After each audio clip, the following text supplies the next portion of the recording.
Okay, ready?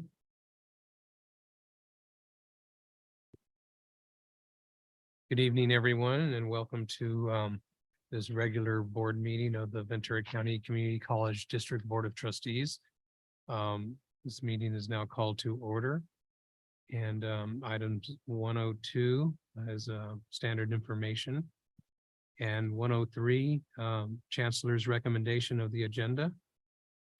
Yes, Chairperson, it's unqualified recommendation. Thank you.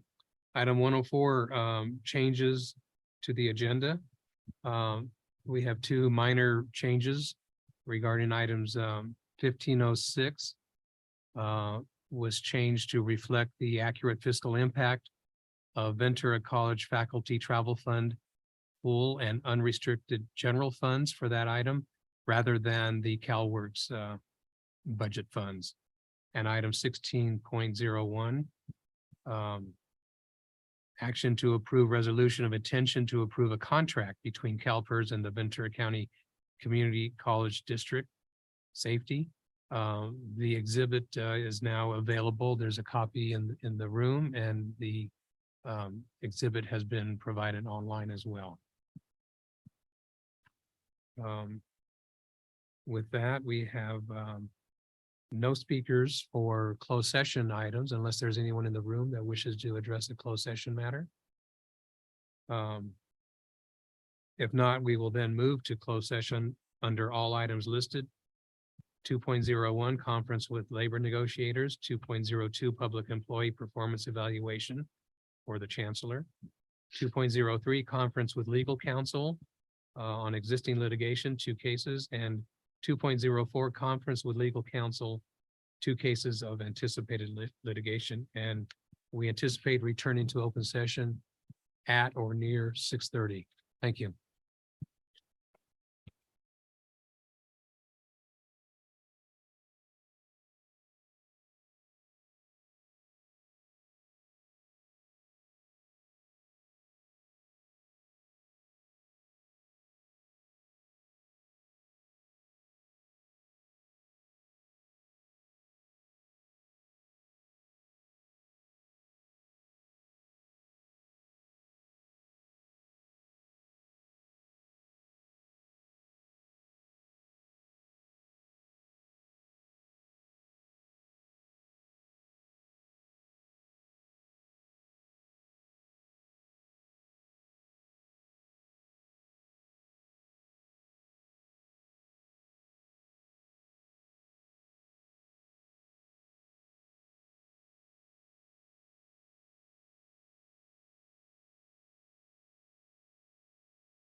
reconvene into open session the Board of Trustees meeting of the Ventura County Community College District.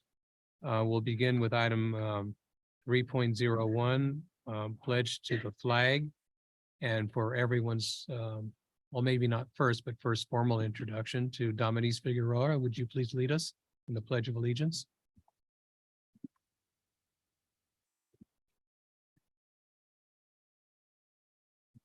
To the flag of the United States of America and to the republic for which it stands, one nation, under God, indivisible, with liberty and justice for all.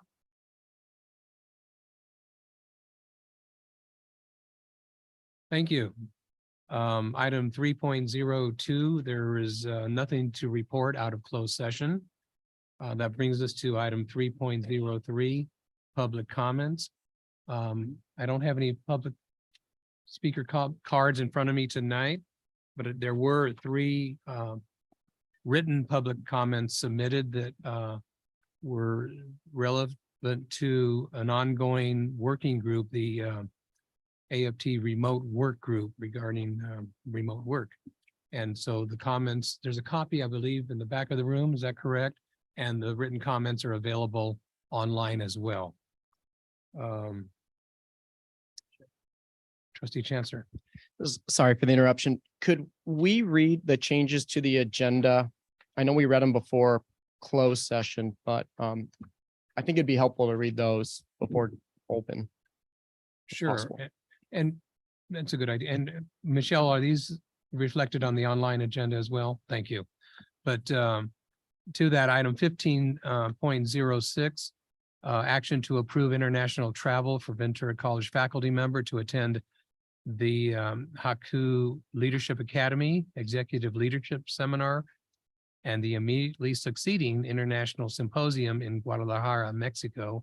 The fiscal impact portion of that report has been changed to show that the funds will not be utilized from Ventura College Faculty Travel Fund Pool and they will be used from the travel pool and unrestricted general fund, and rather than the CalWorks budget as initially identified. Item 16.01, action to approve resolution of intention to approve a contract between CalPERS and the district safety. That actual proposed resolution has now been included. Again, is that in the back of the room as well? And it's available online. And I do have one public comment card from former student trustee Brian Rodriguez. Where are you?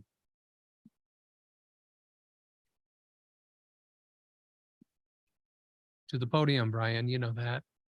And welcome back. Always good to see you.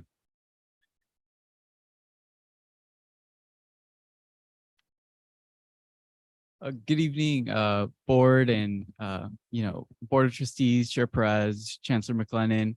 As you all know, it's very nice to see so many familiar faces. I just wanted to come back during my summer break to a board meeting, of course, and publicly just acknowledge the election and voice my support for student trustee Damaris Figueroa. I had the pleasure of getting to know Damaris when I served as student trustee, and she was the Oxnard College Associated Student Government President. She is a marvelous, individual with such strong leadership skills. And I really hope that all of you take advantage of that to your benefit and really work with Damaris and continue to be one of the most progressive boards in working with your student trustee. I had the privilege to work with many of you and really advance the needs of our students. And so I hope that tradition continues.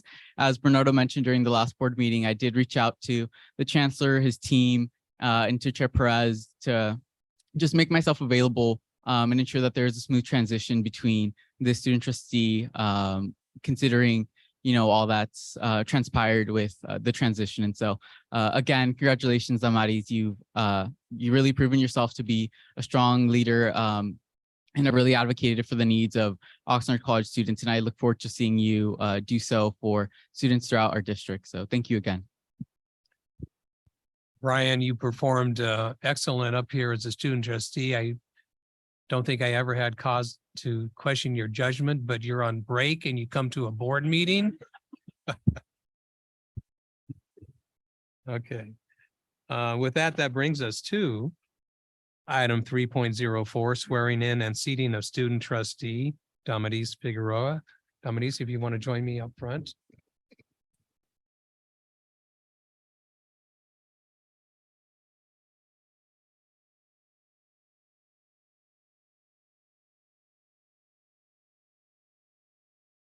Okay, your first test, because we didn't rehearse this, but I have this oath of office that you can repeat after me.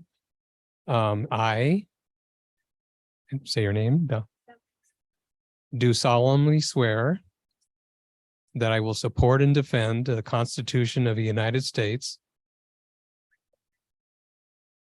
and the Constitution of the State of California against all enemies, foreign and domestic, that I will bear true faith and allegiance to the Constitution of the United States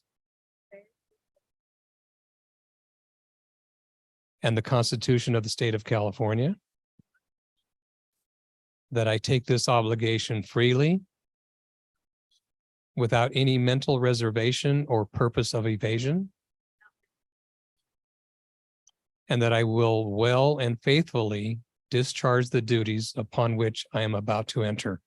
I'll let you, I'll let you read it.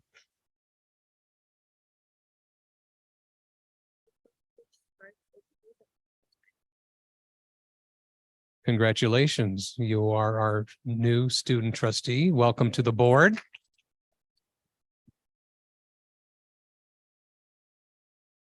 And I'll give this to you. It's for you to sign and then give to Michelle.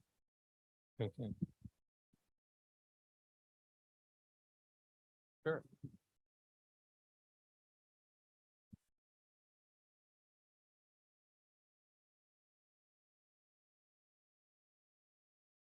I'm just told you have family here? Oh. Okay, I should have noticed that much earlier, but okay. Well, let's take a picture first with the board. And then you can take one with your family and then we'll let you say a few welcome words, okay? Yeah.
Would you like to offer a few introductory remarks, student Yeah. trustee?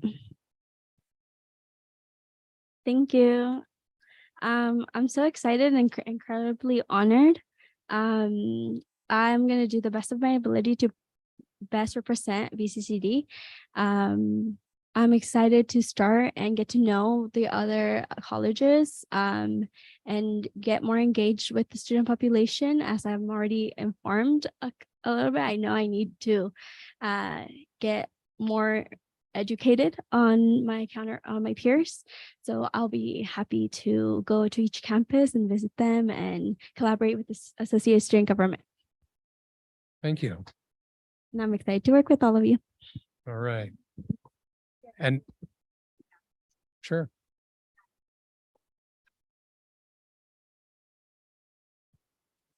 Damaris, en nombre de la mesa directiva, estamos sumamente orgullosos de ti. Bienvenida, que estés aquí tomando decisiones para tu familia. Gracias por apoyar a Damaris durante todo este tiempo, este liderazgo que ella tiene, esa fortaleza y valentía de poder representar a los estudiantes. Es algo muy bonito. Gracias por estar aquí presentes. Y cuando puedan, la pueden mirar a través de YouTube para que la miren. Y gracias porque ella ha podido hacer todo eso a través de su apoyo, de su cariño y esa confianza que ustedes han dado. Así que para nosotros es un gran honor poderla tener aquí y más que nada también conocer a su familia. Gracias por acompañarnos esta tarde y muchísimas felicidades por la gran hija que tiene. Okay, and I thought I heard an intent and interest in everyone giving an applause, a welcome applause to our student trustee.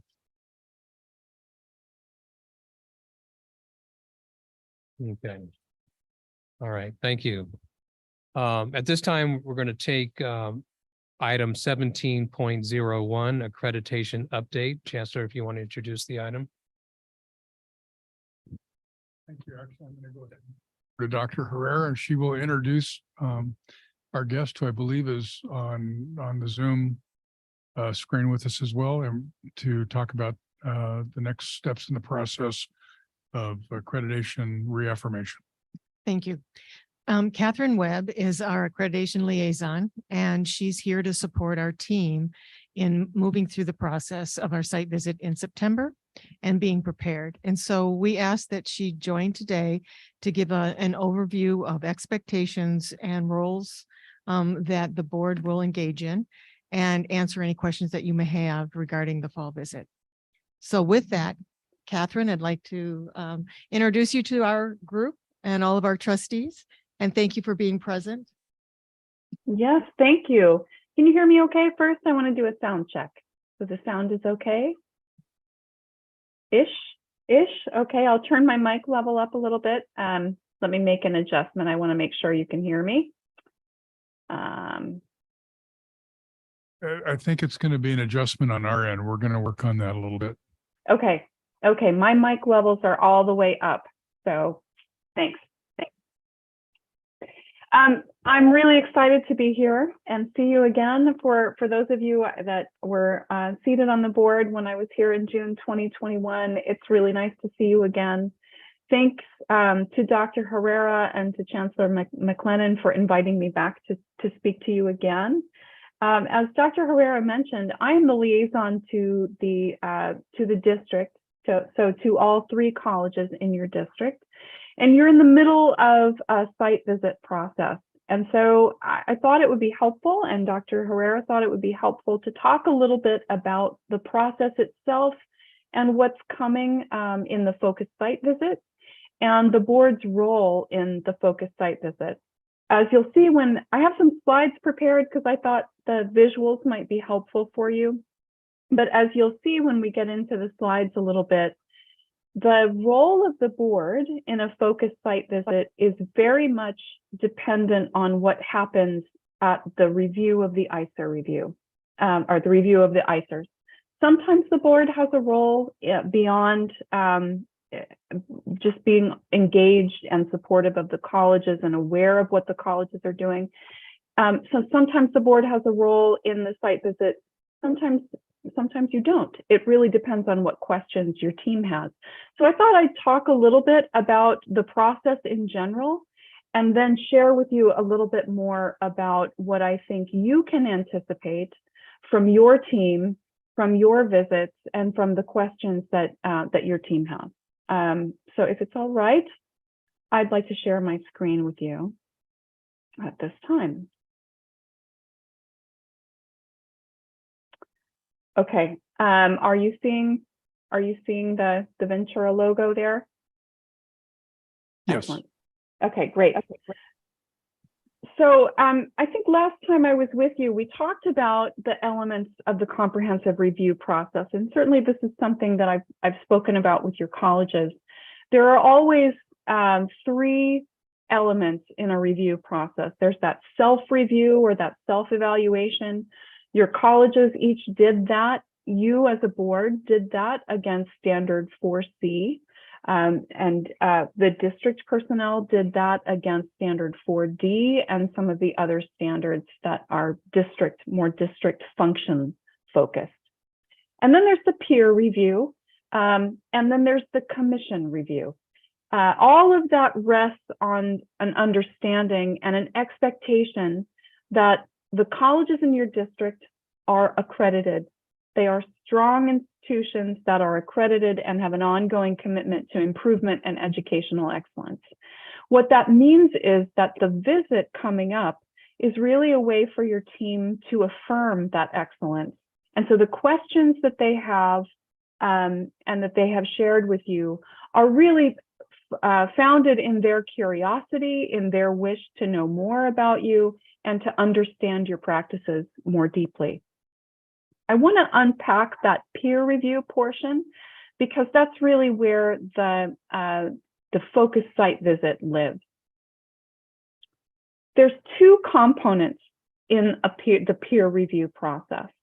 So earlier this semester, the teams for all three colleges gathered one at a time. So they didn't gather together, but they gathered, each college team gathered to really do a deep dive into each college's ICER. They also had discussions about what they were seeing emerge from any district-focused narratives in the ICER and any district-focused standards. And so they triangulated across the teams with the help of Dr. Brian King, who is serving as the chair of chairs, or the chief team chair, if you will. So they met, they established what we call core inquiries, which are really the lines of inquiry that the team will follow, or the teams will follow at the time of the focus site visits to each college. So that happened in spring of 2023.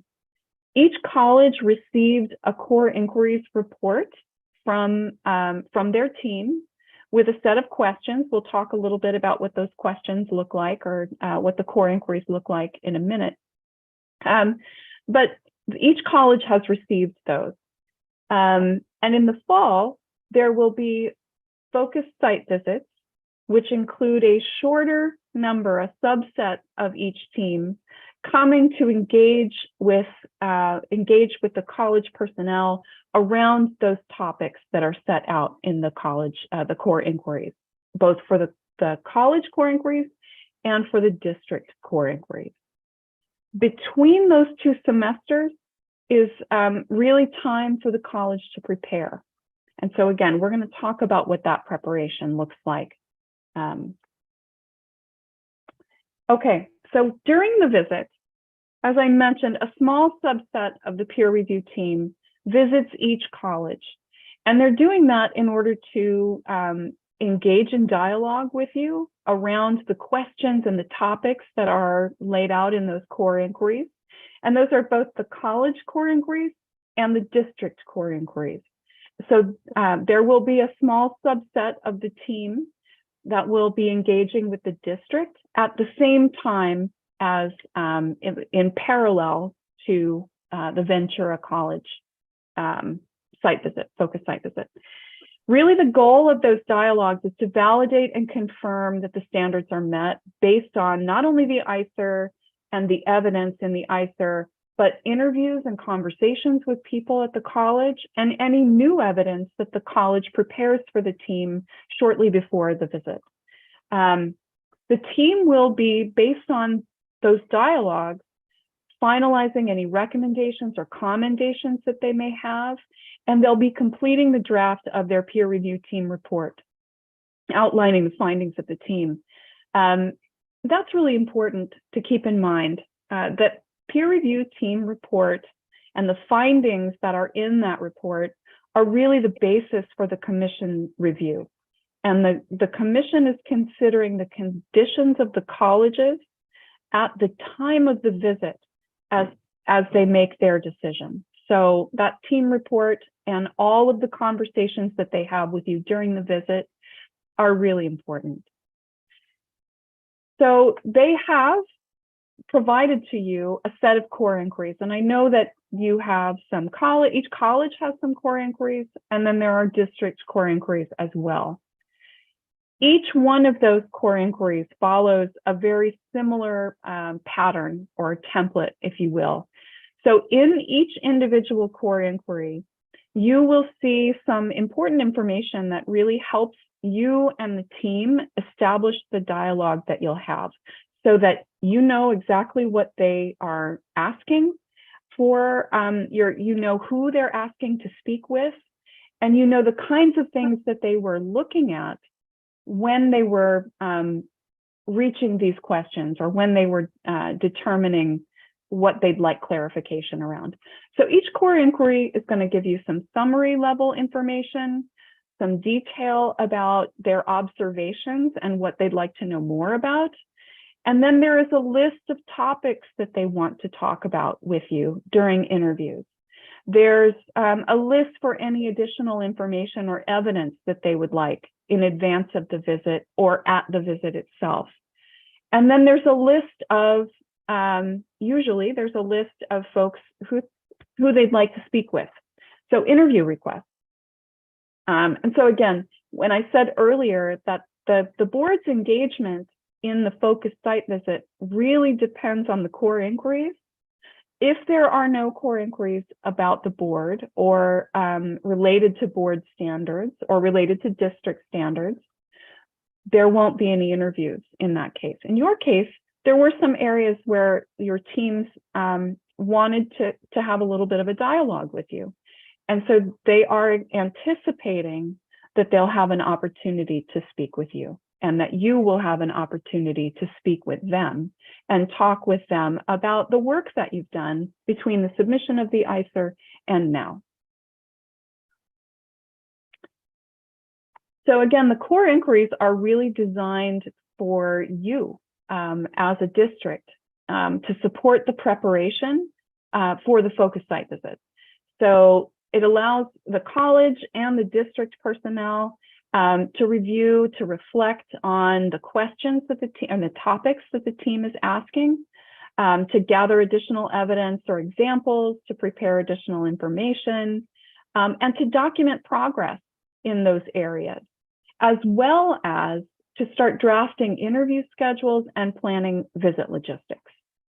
Some of those visit logistics really are a part of a conversation between the college president and accreditation liaison officer and the team chair and vice chair, but always in a situation where there are any questions or areas for core inquiry around a district process.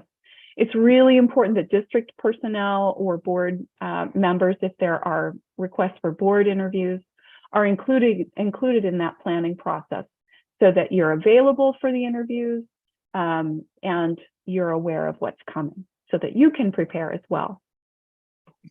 Okay, so very quickly, I just wanted to not go into the individual language of the core inquiries. I know that you have those attached to your board agenda this evening. You can see the college's core inquiries as well as the district core inquiries, which are identical. They're attached to each one of those college core inquiries report at the end, and they're identical on all three documents. But I did want to just sort of point to the types of information and questions that the team is asking for in the district core inquiries. So district core inquiry 1, you can see the standards that they're looking at for that core inquiry, standards 4C1, 4C7, and 4C10.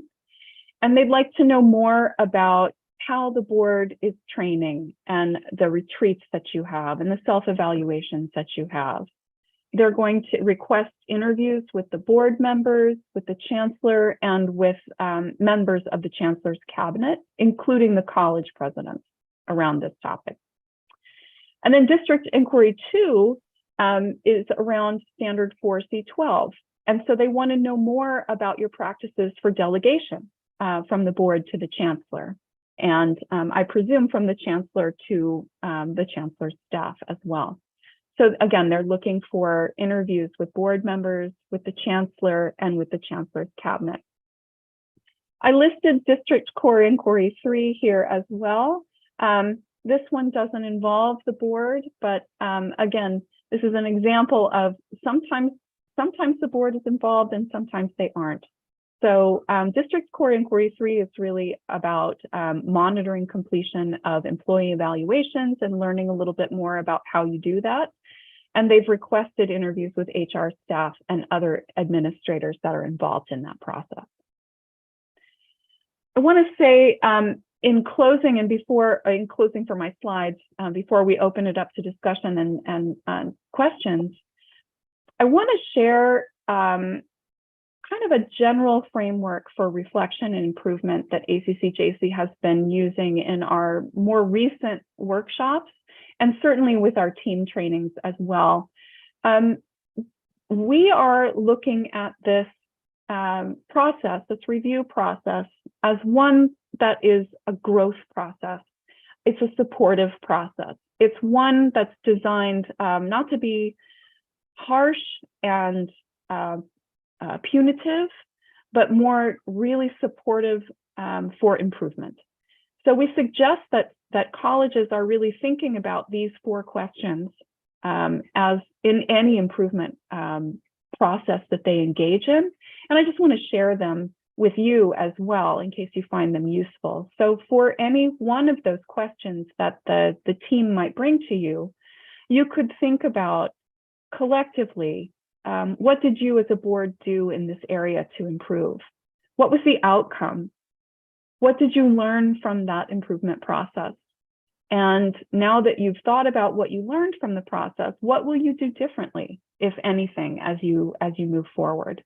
That can be a really good basis for dialogue with your team. So as I have said to your colleges in our training, there's no such thing as a perfect institution, no such thing as perfect people, no such thing as perfect colleges. We're all working and doing our best to get better. I think these questions are a nice frame for that improvement and supporting each other in that effort. So with that, I'm going to stop my screen share and open it up for conversation. Does any of the board members have any questions? I have one process question for this upcoming visits. When will we know the exact timeline? You know, everyone's busy, and I know you mentioned you want to speak with each of us, but what if that ultimately is not possible, or must it be possible? I don't think it must be possible. The logistics for the visit, I anticipate, will come together over the summer with support from your college presidents and accreditation liaison officers and the team chair, particularly Dr. King, who is serving as the lead for the district core inquiries. I think he would anticipate, they didn't say we want to meet with the entire board, we want to meet with members of the board. Mm-hmm. So I can tell you that the visit date, it's scheduled for the 25th and 26th of September. That's the date for the Ventura visit, and the district portion will run concurrently with the Ventura visit. Just because Dr. King is serving as the chair of the Ventura team as well as the district team. I think you and your chancellor and chancellor's cabinet can have some conversations about who's available, and you can certainly reach out to Dr. King and ask him what he has in mind for that. Great, thank you. And as you know, and as you said, we do have, and we've been kept abreast of the ICERs and the core inquiries, et cetera. But I really love that last slide in your presentation, questions for us to consider. So Dr. Herrera, do we have that PowerPoint presentation, or do we have that slide you can send us? Okay, thank you. I'll send it to you after the presentation, or after I log off tonight, so that you have it for your minutes, but you also have it for your own study and consideration. Okay. Trustee Torres? I noticed in the team ICER or the peer review team roster, there's no trustees as part of the team. And I know that the ACCJC is looking very much about being inclusive and believing really in the diversity, equity, and inclusion. And there's a trustee perspective, particularly when they're looking at the entire and the board section.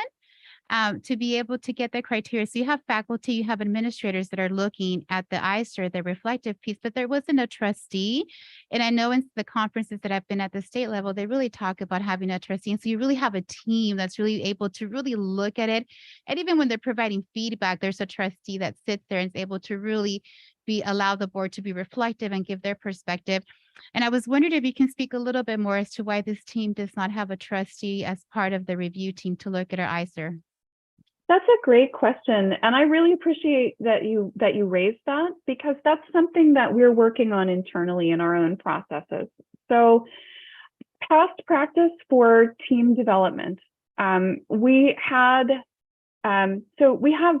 trustees in our reviewer pool, and we have some very strong trustees in our reviewer pool. And this is the point where I would encourage all of you also to, if you're interested, apply for that reviewer pool, because we would love to have you, and we are especially short on trustees. We have some good ones, but we would like to have more. So I encourage you to apply to be a peer reviewer.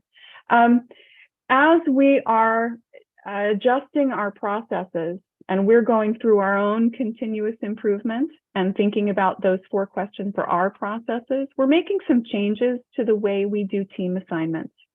Our teams are growing a little smaller, particularly teams that will be reviewing our new standards, which are shorter. So ICERs will be shorter. You won't need to have a giant team.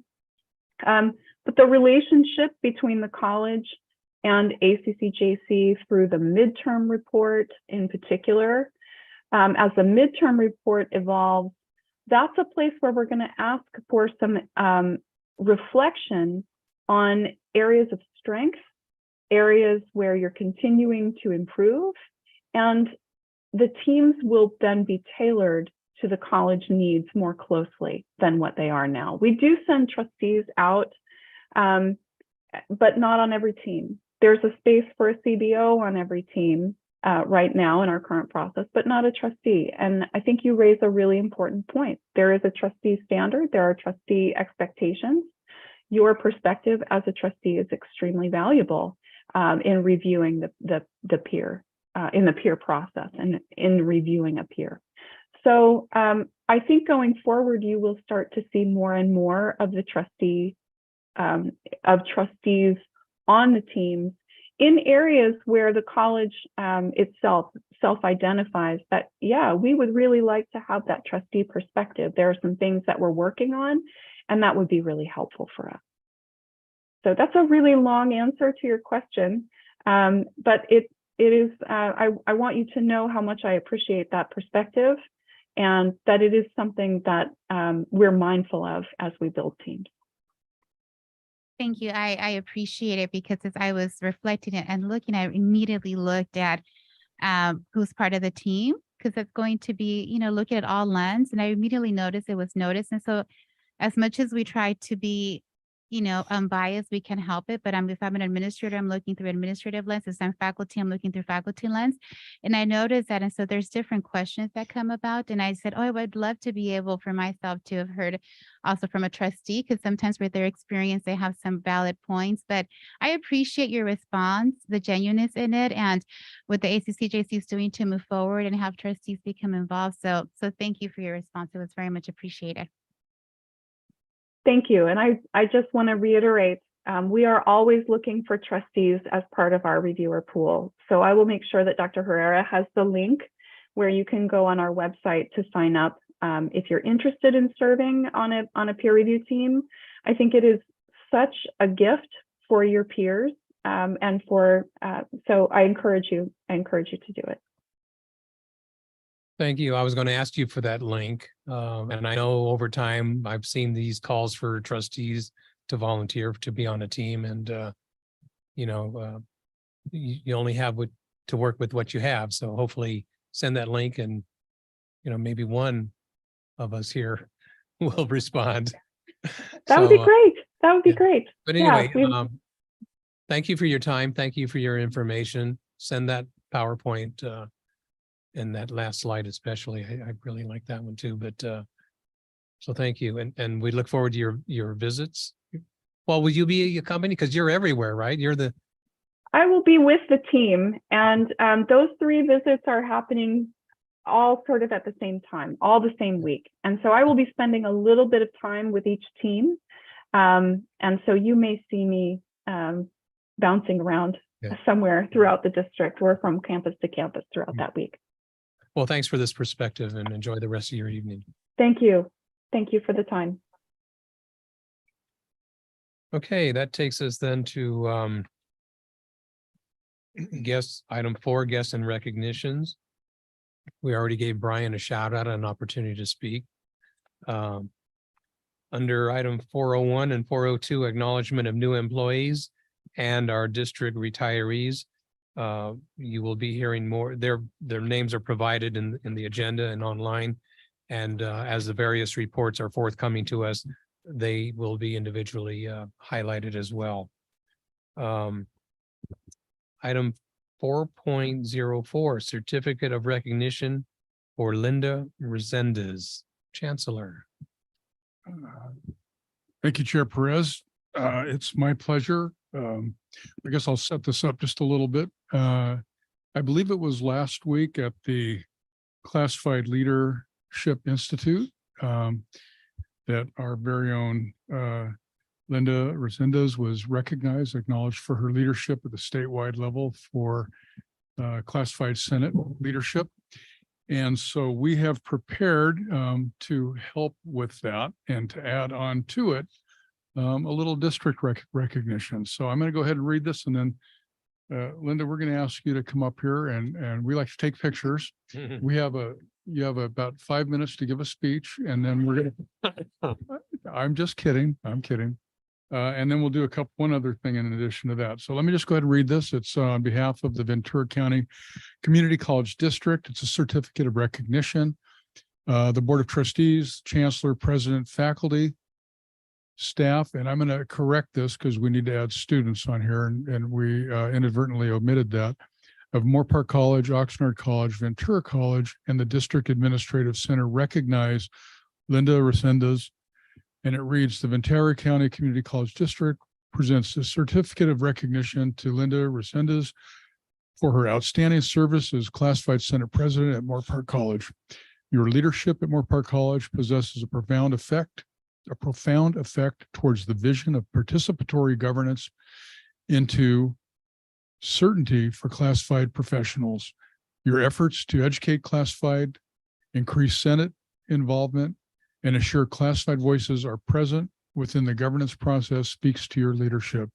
We are grateful and thank you for your dedicated service. Recognized on the 13th day of June, 2023, and is signed by our board chair, Bernardo M. Perez, and myself, Rick Micklin, and Chancellor. And so, Linda, why don't you come up and we will present you with this. And then I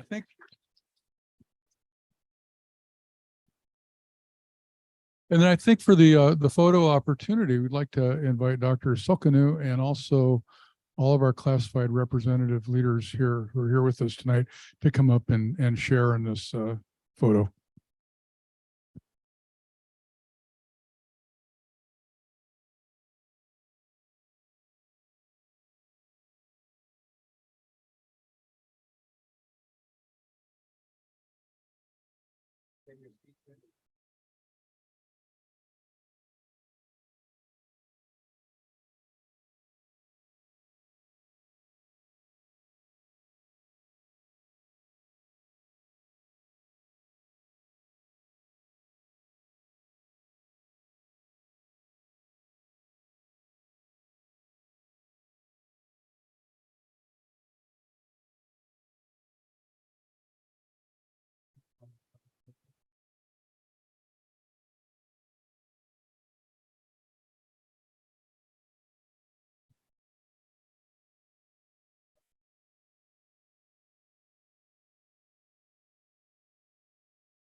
Thanks very much. Thank you.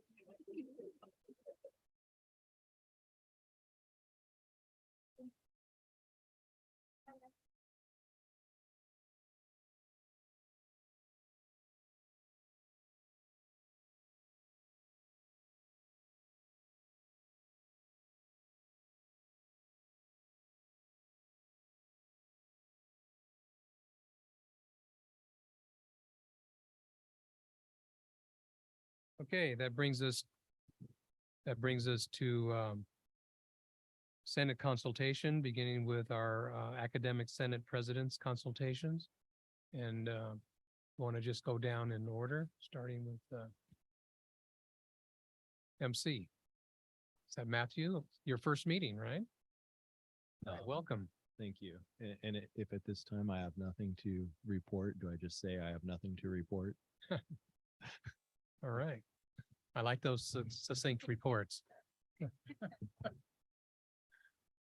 OC. Thank you. My name is Dolores Ortiz. Good evening, trustees, Chancellor McLennan, and other distinguished guests. So first, 3.04, swearing in of student trustee Damaris Figueroa. I would like to acknowledge the growth and development of student trustee Figueroa as the former Oxnard College ASG president. I have been honored to witness her growth as a student and a student leader.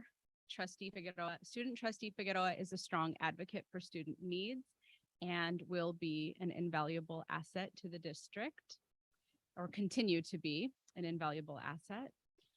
Consent calendar, I would like to encourage you to approve both 12.02, action to approve the establishment of emergency medical technologies instructor position at Oxnard College, and 12.03, action to approve the establishment of a financial aid data specialist position at Oxnard College. And from the Senate report that I did not submit, 6.06, as this is my first meeting. So I would just like to give a few updates. So the Academic Senate doesn't meet over the summer, but I'm preparing for a great year ahead, partially by attending Strategic Enrollment Management Academy, Faculty Leadership Institute, which I know Matthew will be at as well, and the Curriculum Institute this summer. And I would also like to report that Oxnard College has wrapped up data collection for the Oxnard Thriving Youth Survey. This is a joint effort between Oxnard College, the UCLA Chicano Studies Research Center, and the city of Oxnard. The survey covers the areas of education, labor, housing, healthcare, and civic engagement of Oxnard youth, age 18 to 26 years old. Oxnard College students were selected and trained as interns who surveyed 25% of the OC student population and have now moved into paid internship positions in the community and are currently working with community partners such as Clínicas del Camino Real to survey non-student youth and young adults in the city of Oxnard. I would also like to highlight OC's third annual LGBTQIA plus progress flag raising ceremony, which is actually our fourth annual Pride event, as OCASG kicked off for the campus by celebrating uplifting queer voices in July of 2020 via Zoom. Thank you. Thank you. All right, Ventura College. Good evening, trustees and chancellor. Not much here, but we have one item, 11.02, in terms of inter-college curriculum, and I'd urge you to approve that. Other than that, that's it for inter-college this time. Thank you. Thank you. Classified Senate consultation. Alex, and congratulations, Alex, on your degrees, or your degrees from CSUN. Oh, thank you. Good evening. Few items for you. First off, 3.04, welcome Damaris. Sorry. Lots of emotions tonight, right? I look forward to hearing updates from you from students, as well as providing updates to you and the rest of the board throughout the year. So welcome. 4.01, acknowledgement of new employees. We welcome Elizabeth Para, Administrative Assistant Bilingual, and Guadalupe Perez, Payroll Technician. And then we finally have 4.04, which congratulations again to Linda. And with that, I'm going to pass it to Linda. Thank you. There you go. Thank you. Good evening, board, Chancellor McLennan, guest. Just 3 items that I would like to point out tonight. 4.01, a welcome, actually, I'm sorry, 3.04, welcome Damaris, and I look forward to working with you. I know we'll probably be together in some committees and, welcome. 4.01, just acknowledging our 3 new classified professionals, Armando Acevedo, Instructional Lab Tech 2, Chemistry, Brittany Yates, IT Specialist 2, and Megan Walter, Administrative Assistant. And a congratulations to Peter Frenfrock, our grounds equipment operator at Moore Park, for his service to VCCCD. He will be retiring July 31st. Thank you. Oxnard College, bottom.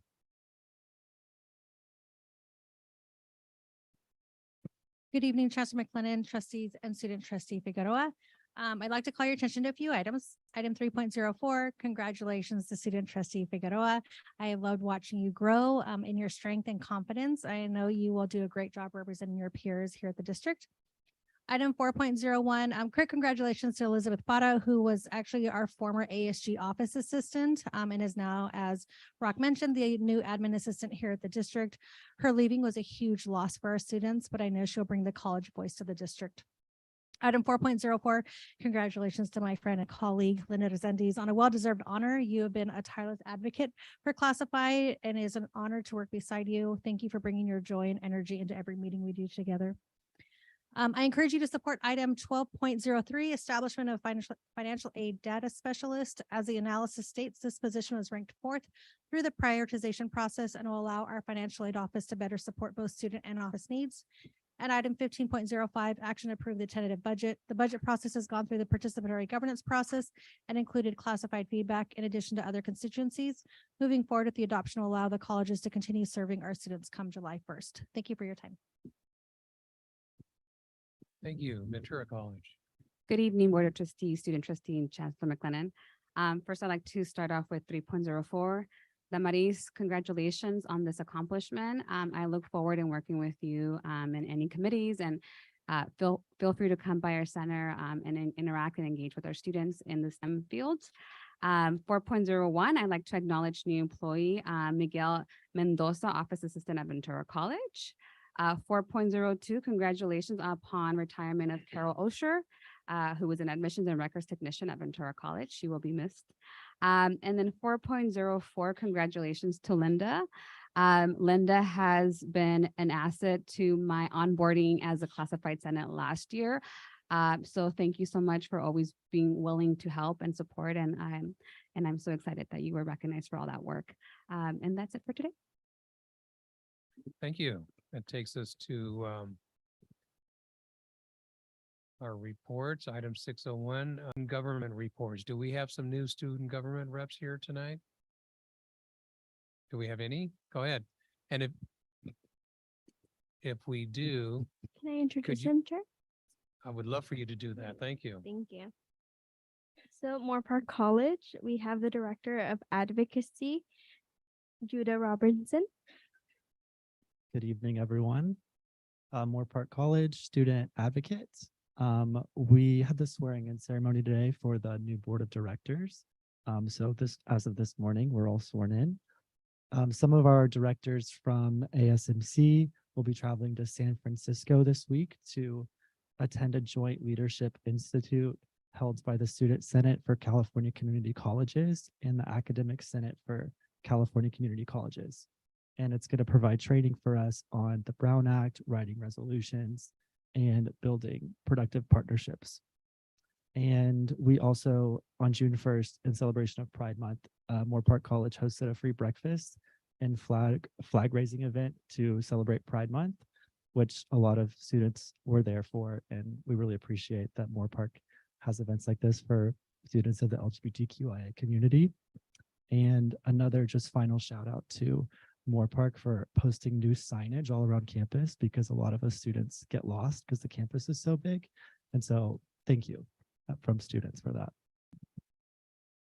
Thank you for your report. And then we have the Oxnard College Associate Student Body President, Kay Palacio. Hello, my name is Justine K. Blasio. I am the ASU president. We recently supported our Pride flag racing by giving out snacks and giving out free LGBTQ related books. Moreover, our new board was sworn in June 1st, and we have started planning for the year. We actually have our first retreat at the end of July, I believe. We look forward serving and advocating for our students. Lastly, I want to congratulate Damaris Figueroa. And that's the end of my report. Thank you. And I'm not sure if Ventura College is on Zoom. No, I don't know who will show up or if they're gonna show up.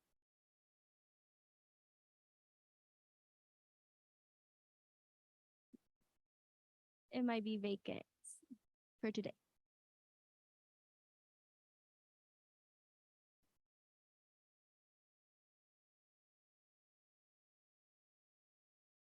Introductions and welcome to all of you new student government reps to our board meetings. 6.02, Damaris, do you have a report already for us beyond what you've already provided? Well, I've been officially a student trustee for the last 33 minutes. But And you've already put yourself to work. That's great. yes, I have. I've been planning for that academic year. And just focusing on what my schedule might look like. And fun surprises for our students. And I'm looking forward to get to know them more. Very good. Okay. Welcome again. Thank you.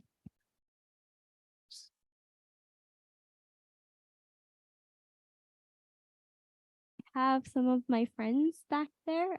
If you all would like to stand up. Now you should have spoken up under item 403, special guest and recognition. They've been a great support to me, and I'm so happy that they're here. Okay. We'll see how long they hang with you at these board meetings. All right, but thank you for being here. Okay, 6.03 AFT report. Thank you, Where Chair is he? Perez. Michael, there he is. I'm right here. Thank you, Chair Perez, trustees, Chancellor McLennan. Very slow month right now. We don't have anything to report. Thank you. Thank you. 6.04 SEIU report. Maria? Yes, thank you. Good evening, Board of Trustees, Chancellor McLennan, and guests. On behalf of SEIU, we would like to report on item 1601, action to approve resolution of intention to approve a contract between VCCCD and CalPERS. As you may recall, not too long ago, I addressed the board during closed session, asking for your support of this item.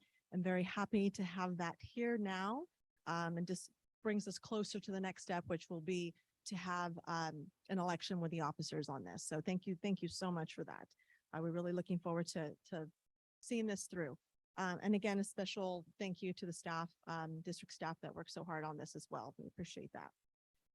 We also want to thank Linda Resendez for her, and just honor her for her prestigious award, her outstanding service as Moore Park College's classified Senate president. I do remember her being very shy and timid to want to take it on, but we all believed in her.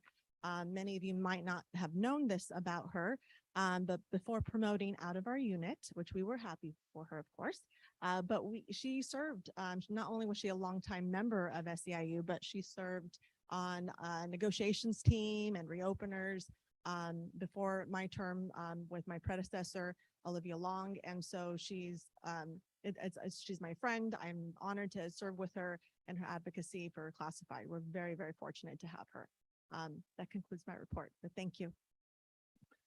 Thank you. That brings us to item 605, classified Senate report.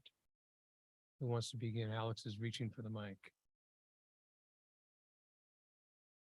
All right, thank you. I have some elections updates for you.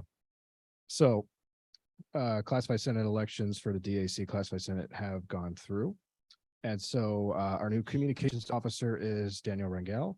Our new our treasurer was Elizabeth Thompson, who was reelected. Our new secretary is Jessica Rocha. Our vice president was not up for election, so he'll still continue his term. That's John Gallagher. But then, of course, president, I was reelected for that. So another 2 more years of me.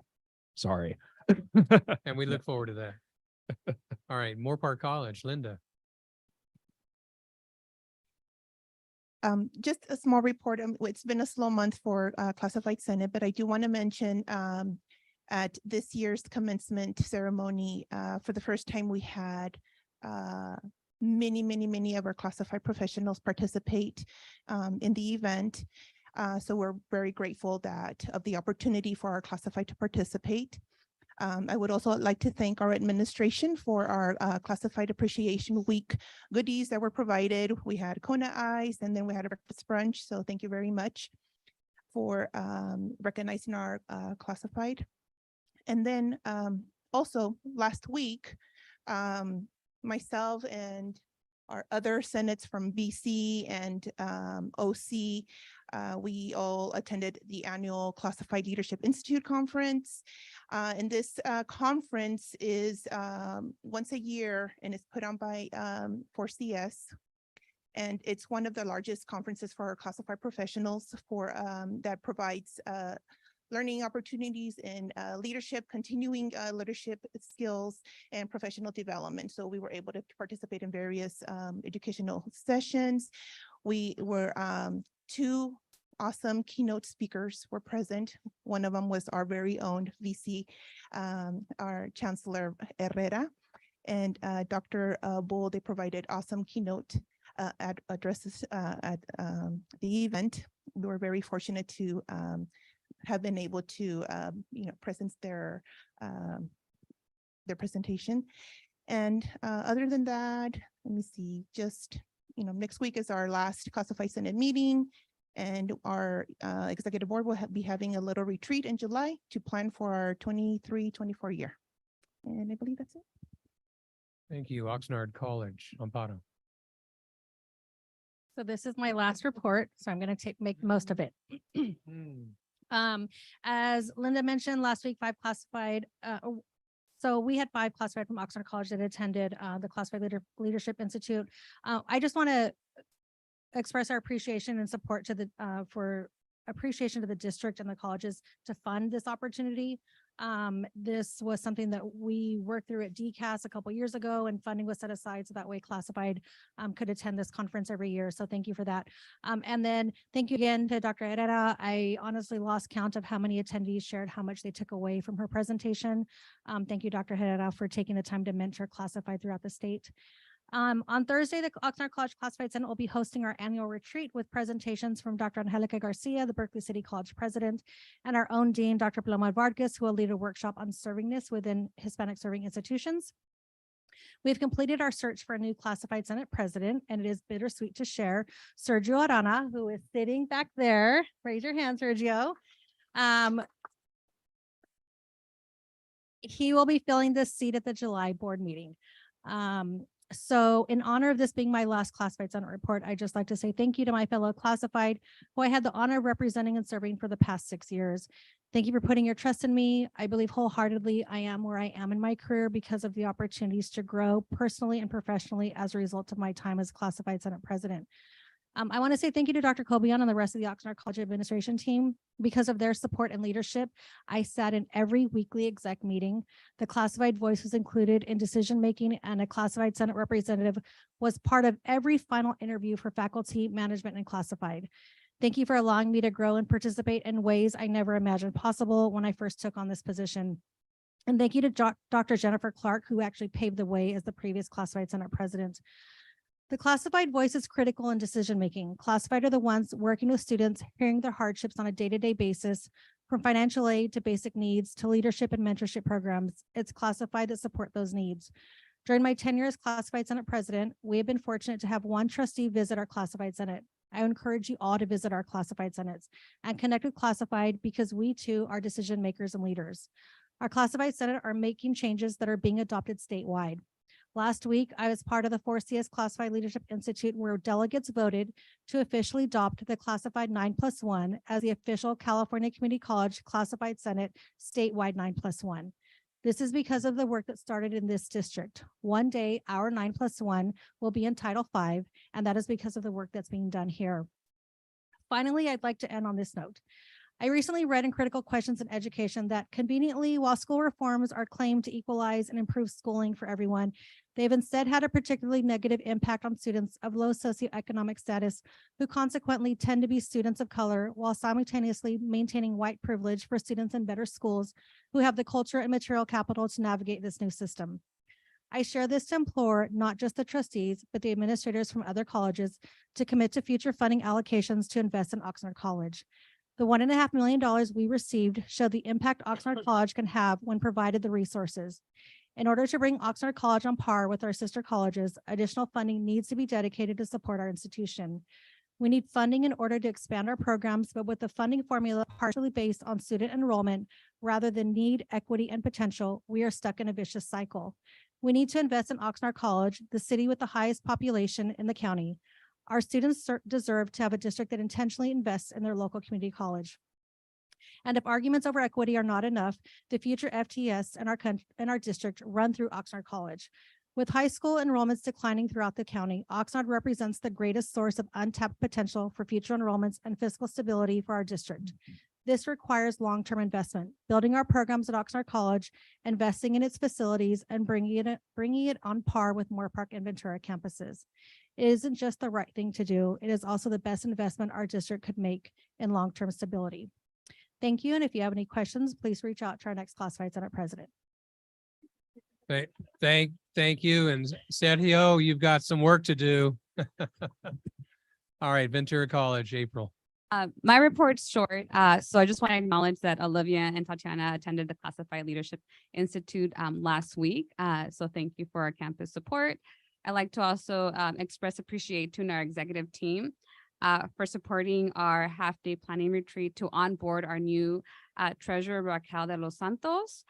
We will be creating a roadmap for our upcoming academic year, which includes our fall retreat, our spring retreat, and our lunch and learns that we host every month, which have increased our campus community and collegiality and our morale. So thank you so much for our executive team. Thank you. That takes us to our academic senate. Oh, trustee. Sure. Go ahead.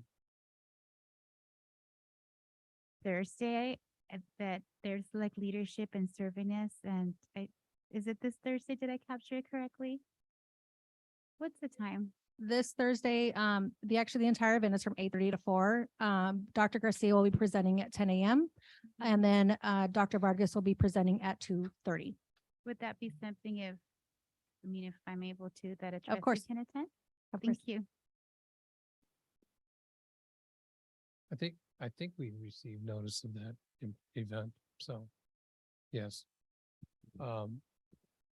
Regrettably, I'm not available to attend, but thank you. Academic Senate report 606.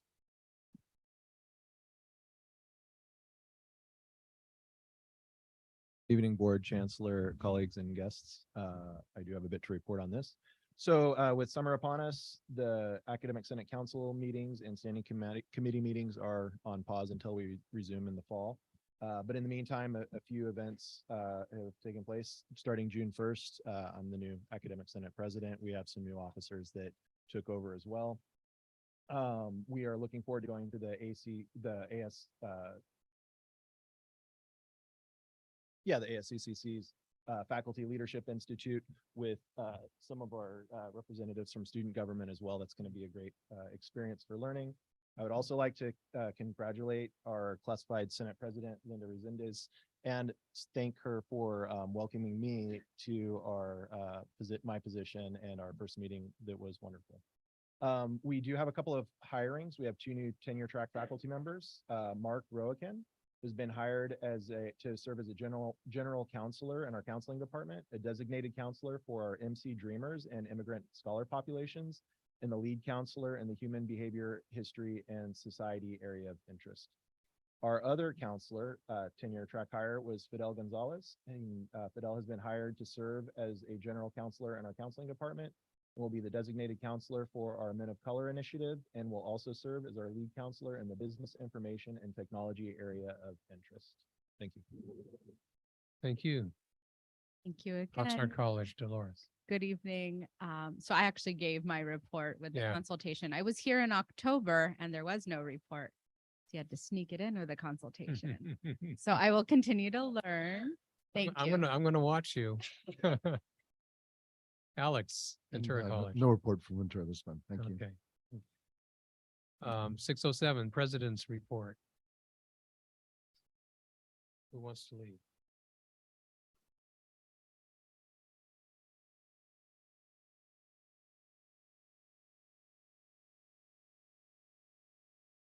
Yes. Well, first of all, congratulations to Damaris Figueroa. I've really enjoyed the opportunity to watch you learn and grow, and I'm really excited for your role. I know you're going to bring so much passion to this position, and I look forward to seeing you up there. I know you'll always advocate for students.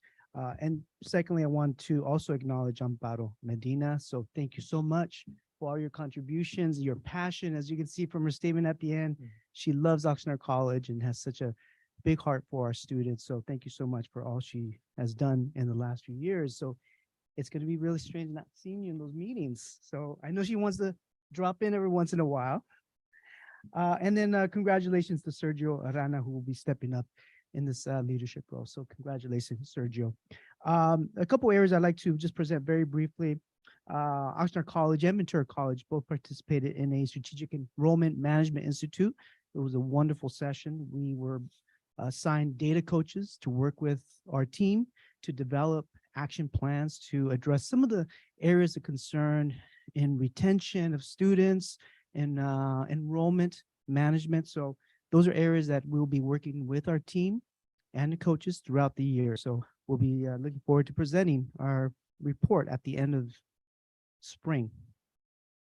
A couple other areas I'd like to share. Well, once again, I think we talked about our OC Pride event, and we're very proud that we have the LGBTQ progress flag flying above Oxnard College. And this is, as was mentioned, the 4th year. So we will continue that tradition and make sure that we are honoring our LGBTQ employees and students.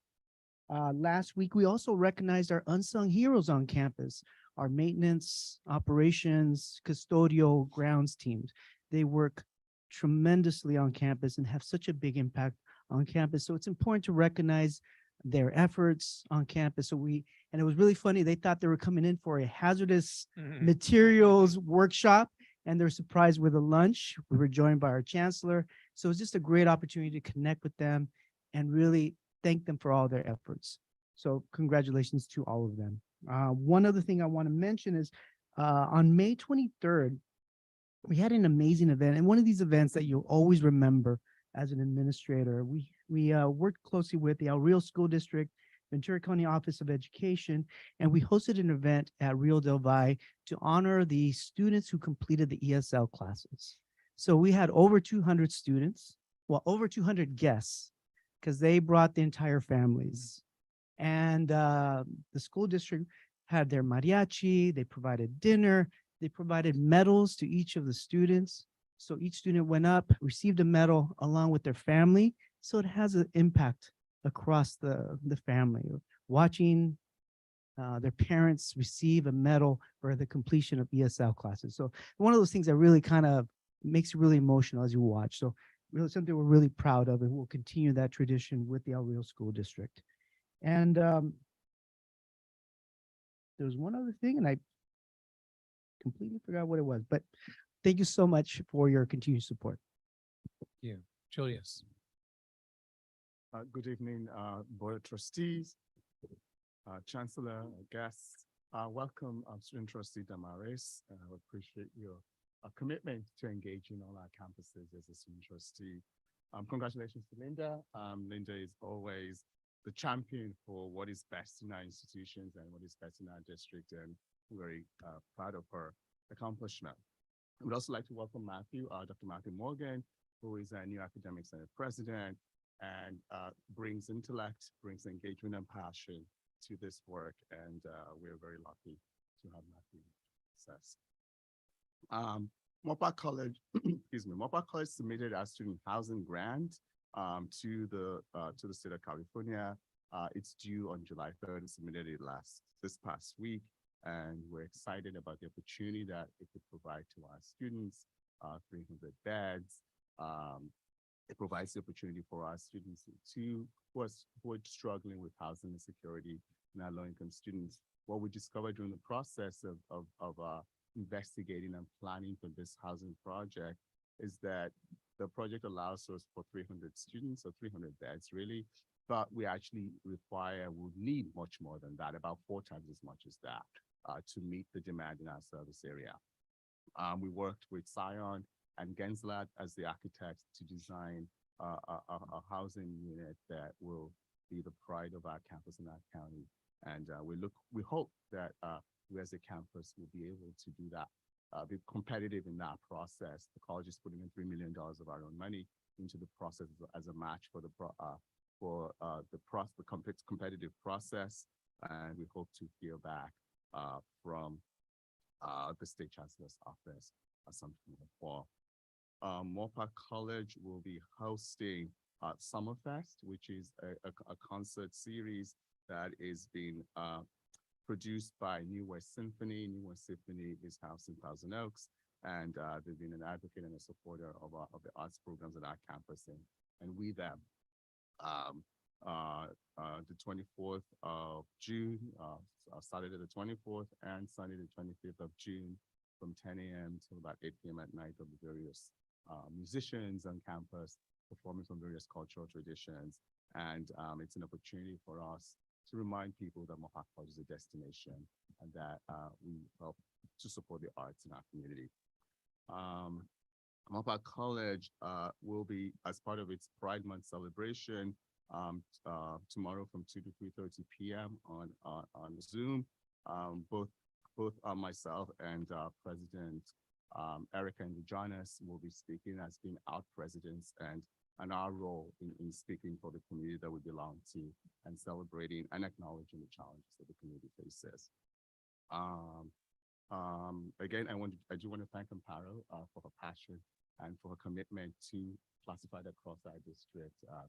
You know, when we talk about districtness, there are people who embody that, and Amparo is one of those individuals. So we're very thankful for her work around that. And lastly, on Friday at 8 a.m., Mopa College will be providing and producing information about the state of the college to our community members. We'll be hosting a State of the College address, which will include presentations by me, by the Vice President, and by our Director of FMNO. And we'll get an opportunity to share what's coming up at the college over the next year, and also what we're consistently working on in support of students. So if you're available, please join us. 8 to 8:30 is breakfast, and then the presentation, so that's at 8:30. And we promise we'll get everybody out of there by 9:45 at the very latest. So thank you so much. That's all I have this evening. Thank you, Ventura College, Jennifer. Kathy, that's okay. Yes, Good evening. yes, I know. That's right. Good evening, trustees, Dr. McLennan. Congratulations to our student trustee Figueroa on your appointment. You have Dr. Hoffman's written report. We do want to highlight, we were very excited to have our first ever graduation at our Ventura College East campus for our English as a Second Language program. We had 46 students receive certificates, and they were supported by friends and family. Not quite 200, we were about 120 or so, but it was very exciting for us. And we're already actively signing people up for the next program, the next session, and we're very excited about that. The only other thing, as Dr. Cobian said, Ventura College also had a team attend the Strategic Enrollment Management Academy, and it was a very productive time for our team, and we are focusing on creating an enrollment plan for our East Campus as we work towards getting to our center status that we're designing. And that's it for Ventura College. Thank you. Thank you. Brings us to I have a couple questions. Trustee Chancellor. Thanks. Dr. Cobian, in you mentioned that you attended the enrollment conference Enrollment Management Institute, yes. institute. Yeah. Okay, thanks. You said there were a couple areas of concerns that they were going to guide you Mhm. through. I was just wondering if you Yeah. could briefly just Yeah. a couple bullets share what those concerns are. Well, I did send the data points that we did review, and it's just looking at different milestones of the student journey, especially the first year, and where we're losing students. And really make a concerted effort to address those areas, those milestones, to ensure that have more intentional service to ensure those students, we're not losing those students. So I think really having those difficult conversations and looking at our data and saying, you know what, we need to improve in these areas. So I think that was, both institutions, we were kind of reviewing the same type of data, looking at different milestones in the student journey. Thanks. And my second question, for Ventura College, it was mentioned, there was a paragraph about the Ventura College Foundation. And it sounds like a pullback from the state budget. It says, has caused a major deficit in promise funding for 2022-23. I'm just wondering, we hear a lot about the awards and the support students are getting, but will this cause an increase in students not receiving promise funding or a pullback from that? Just that was kind of an alarming thing to kind of. Right, so the deficit is from the state not providing as much, and so our foundation has committed to raise the funds so that we will be able to continue our promise program for full-time students. But it is concerning that the state is pulling back and not providing enough funds. This is, we use our AB 19 funds, if you hear about those, and the way they calculate that funding is, I guess I would just say some of us don't agree with, and it is unfortunate that we're having to supplement the program. Thank you for that. Trustee Torres. Again, I saw in the report that Oxnard College received additional funding for AB 1705. Yes. Okay, so what does that entail? Is that you're having to, I know that the colleges are going to be presenting how AB 1705 looks like, but there's additional funding that came. Do you know how that came about specifically for Oxnard College? I believe this is statewide funding, so each college received the Everybody funding. received Yes. additional funding? Okay. I was just curious. I'm looking forward really to that report and just to see how it looks like for us, what we've done up to this point. And now that we received additional funding from the state, what are we going to do almost to like amplify what we've done so far? So I'm really looking forward to the colleges to share. So I appreciate that it was mentioned. Thank you. Kathy. You mentioned AB 19 and there's some issues with that.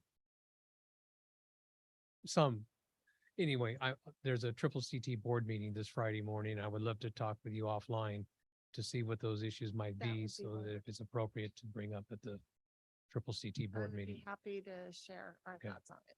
Thank you. Thank you. Okay, that brings us to 6.08 board committee reports, beginning with Administrative Services Committee. Trustee Torres. Okay, for the trustees, we had a pretty lengthy conversation.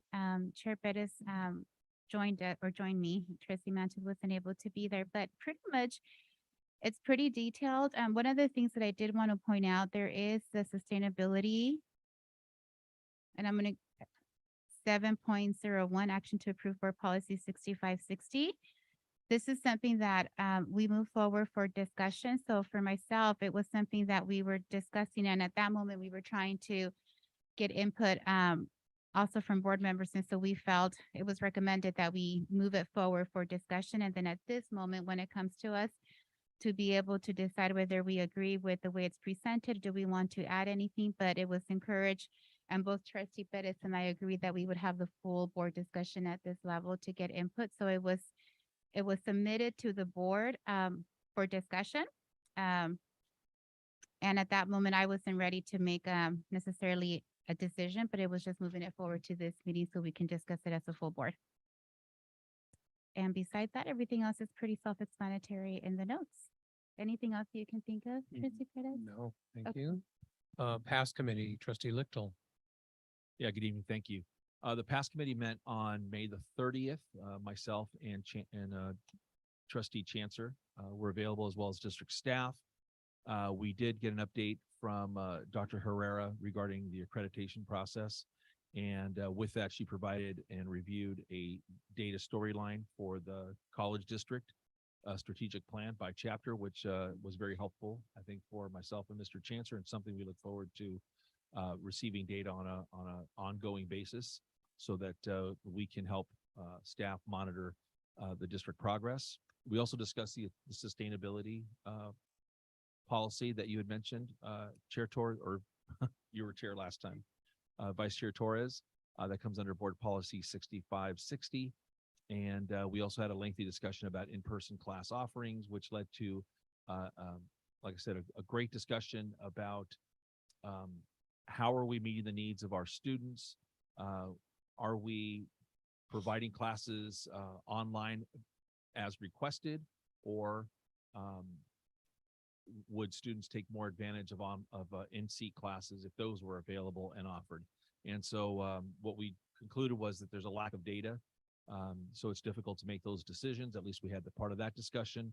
And so Dr. Herrera suggested that we have a survey as part of the enrollment process in August that might provide us with some data, some solid data that we can review that will query students regarding if the same course was offered in an opposite manner. So if the student's signing up for an online class, if this was offered in seat, would you have taken that instead? Then at that point, we think we'll have maybe some data that will help us along that continuum. Obviously, prior to the pandemic, we were all working really hard to get better at and create programs that would be online for students, because there was a desire for that, and the pandemic suddenly switched us all to online learning. So we had to learn that basically build a plane while we were flying. And now it's an issue where we believe there's a lot of students that would like to continue online, but we do get feedback as trustees. At least several of us have intimated that we do have students that ask, why aren't more classes being offered in ground? So it's a matter of really gathering some data. Thank you to Dr. Herrera for putting that in place. Thank you. Trustee Chancellor. Yeah, I have a little bit to add to that. That was a really thorough report. One of the things that sort of caused the in-person class offerings under student success to occur was my experience assisting a student or future student with attending Ventura College in summer and even fall. And we've been, the colleges have, and the district has sort of portrayed a message of certain percentages of course offerings that are hybrid, in person and online. But when you dig into the weeds and you look at the actual course offerings, there's pockets where there are in-person offerings, but a number of the courses that students would need to fulfill their degrees, there are zero opportunities. And I think summer is a perfect example of that.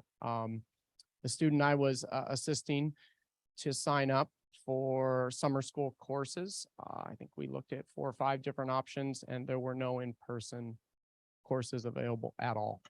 So, and these are in the humanities, the histories of Spanish, health, and different areas. So it's hard to compare and to say, well, what works and what doesn't, because students don't have an opportunity to even attempt or to attend a course that's in person. In fall, a number of the in-person options are strictly during the time period of 9:30 to 2:30 or 3. If a student were to be working during the day and then want to take an in-person course in the evening, those are extremely, extremely limited. So I know fall schedules are done and they're set up, but as we embark on spring and the operation side, and our colleges are developing these schedules, my plea is for the board to be active in that conversation, or at least awareness of the reality that we as a college district and our 3 colleges are offering our students. Because I think there are, talk to a lot of students and they want in-person options. And they might not want every course to be in person, but it's really hard to compare data when we can't even acquire the data because the option's not there. So I would ask, and I know it comes later in asking for an item on the agenda, but in a great sense of urgency to put something for the full board to actually look at fall offerings of courses, and to also begin the discussion very early for board input for our 3 colleges of in-person offerings. Because if we're going to be if our colleges are going to be majority online, then we need to own that, and we need to state that to the community that we are the majority of our courses and our colleges, we're online. And if that's the case, that's the case. But I don't support that. And I know a number of students don't support that. So I think we need to be involved in that process. So I would just ask for that. Okay, thank you. That takes us to the consent calendar. This is just a committee report item. I don't want to get into discussion.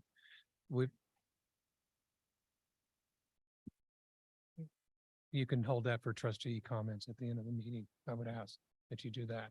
We've already heard that there's going to be a survey conducted, and which I think was subsequent to that, I think would be a time to address trustee Chancellor's interest in having board discussion. So. Okay. This is committee reports. It's not for board discussion per se. So that takes us to the consent calendar, which runs through item 1207. I neglected to ask earlier on in the meeting, do any trustees have any items to be pulled? Okay. Trustee Chancellor? I would like to pull 1017 through 1021. So 1, 2, 3, 4, 5. Oops.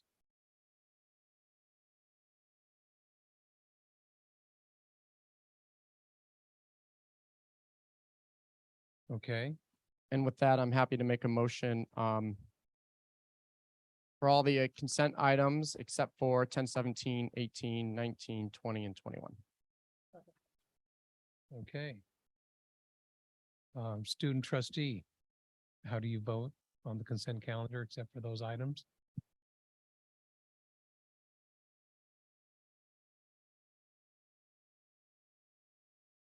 Yes. Thank you. Board, all in favor of the consent calendar except for those listed items? Aye. Aye. Opposed? None? No abstentions. Thank you. All right. Trustee Chancellor, 1017. All right. So I'm gonna clump together these is it 4 or 5 items? Sorry, 5 items. They're all similar in a sense for our legal firms. I've requested a couple of times for us to put out an RFP and to revisit our contracts with legal firms. And with that, I think it's important. I'm a little unclear why we haven't done that. And then the second part is I would like to do that as soon as possible. And I understand that I think that's perhaps going to happen. And that's why we're just doing a 1-year extension. But I'm not comfortable with a full year. I'd like to almost do it month by month until we can do that RFP and conduct the interviews and make a decision as a board, especially considering we have 2 new trustees. Well, 3. Okay, so taking these items as a whole, and you've heard trustee Chancellor's position. Is any other comments or is it trustee Torres? So this has been brought up before, and I've brought this particularly to the board in terms of doing a request for the different firms. So we're able to interview them because there's been also changes with the firms in terms of the attorneys that are now working with us. And so I know it hasn't been brought up, and I was under the impression that they have to be yearly, but that's not so. I just found out that we can actually decide what we want the term to look like. So I'm in support of what Trustee Chancellor is saying because it's something I have been mentioning since before. Along with, I know this is not in the comment, but along with the in-person courses and being able to do surveys and looking into students since 2022. So it's the same, it's things that I have brought forward to the board, and it was prior to Trustee Lichtel being present. And so I'm in agreement with him. And so there's been time to be able to look at it, and I don't know what it would look like if it's a 6 month, but not the entire year. Okay, Chancellor, you want to respond to those concerns?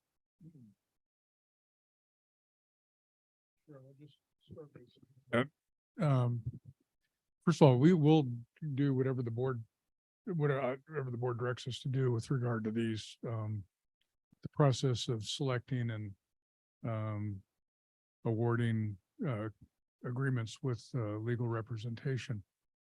When and I'm going to ask Dr. Alfatel to, it doesn't happen on an annual basis. I think typically the district has gone through a review like this every 3, 4, sometimes 5 years. We're 3 years into the current relationship that we have with legal representation. When I discussed this with the board chair, after hearing the interest, just determined that we would do that this year, that we would go through that review process and the bid and the review, and certainly the board would be engaged in that. Don't have a timeline for that. I don't know that it's going to be in the next 6 months, but it is in my mind and in our mind to do that review and go out for bids this year.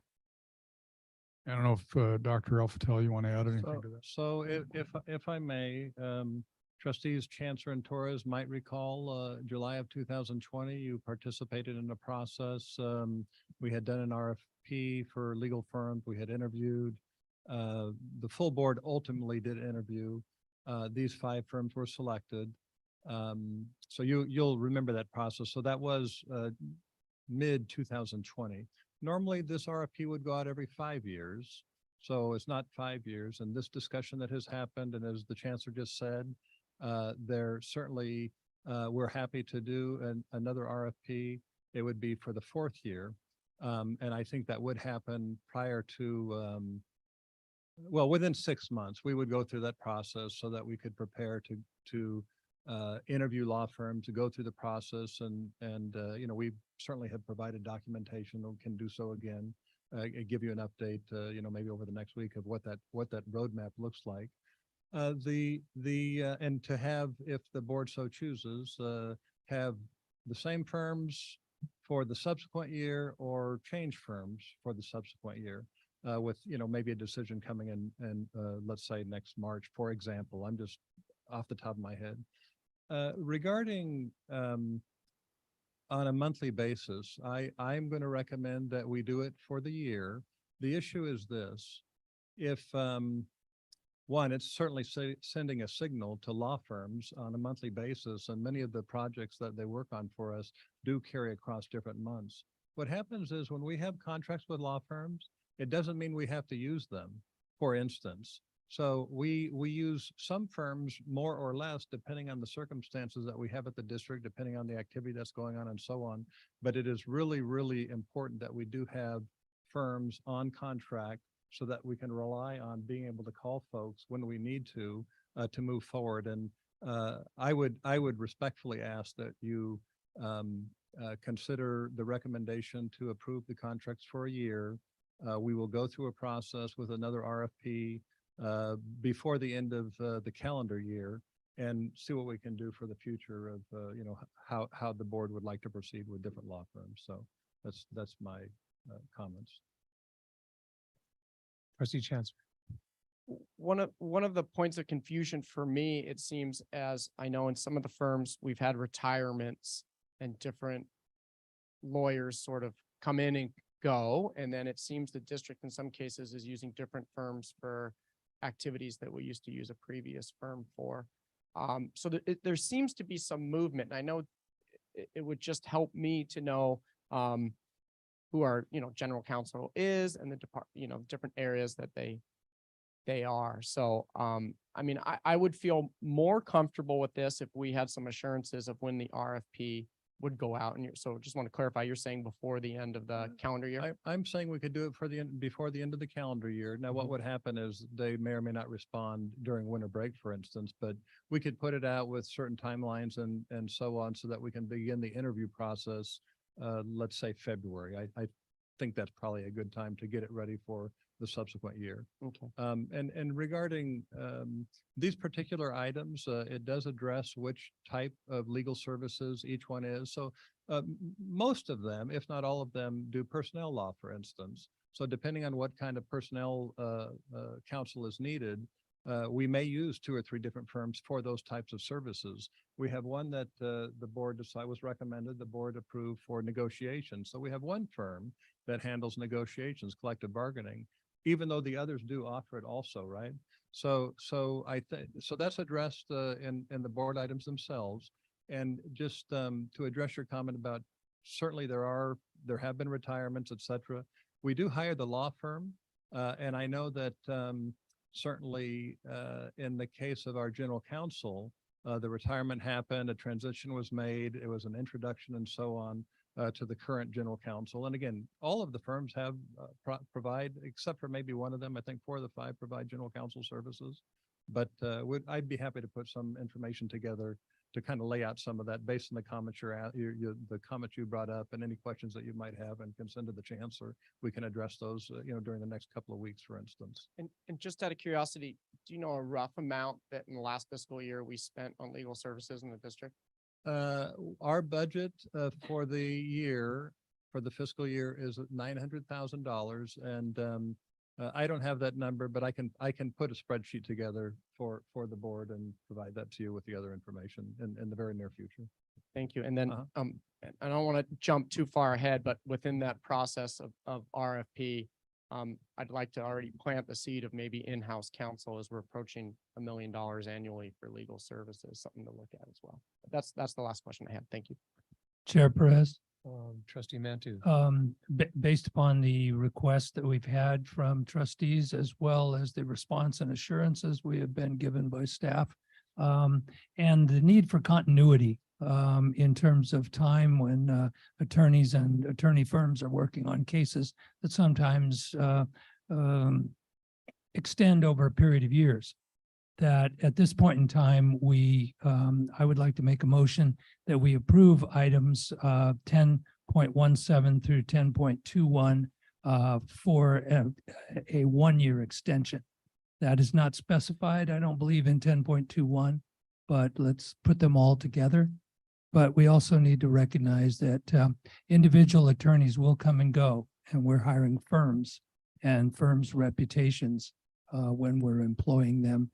And it would be helpful as part of that process also to know what is the particular legal domain of expertise that we primarily use these firms for, and the amount of money that we spend in the interest of transparency. But again, that's a long-winded motion for this item. I'll accept that motion. Is there a second?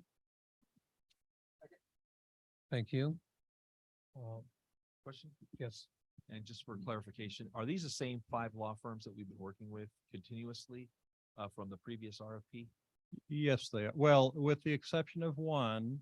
One was, excuse me, I'm not going to have the 5 or 6 names, but Orbach Huff. We use Orbach Huff because there is one construction attorney who has been with us since the Measure S bond was passed in 2002. She has more institutional history and knowledge about our facilities and construction projects and so on. So she changed law firms, I think 1.5 years after the RFP.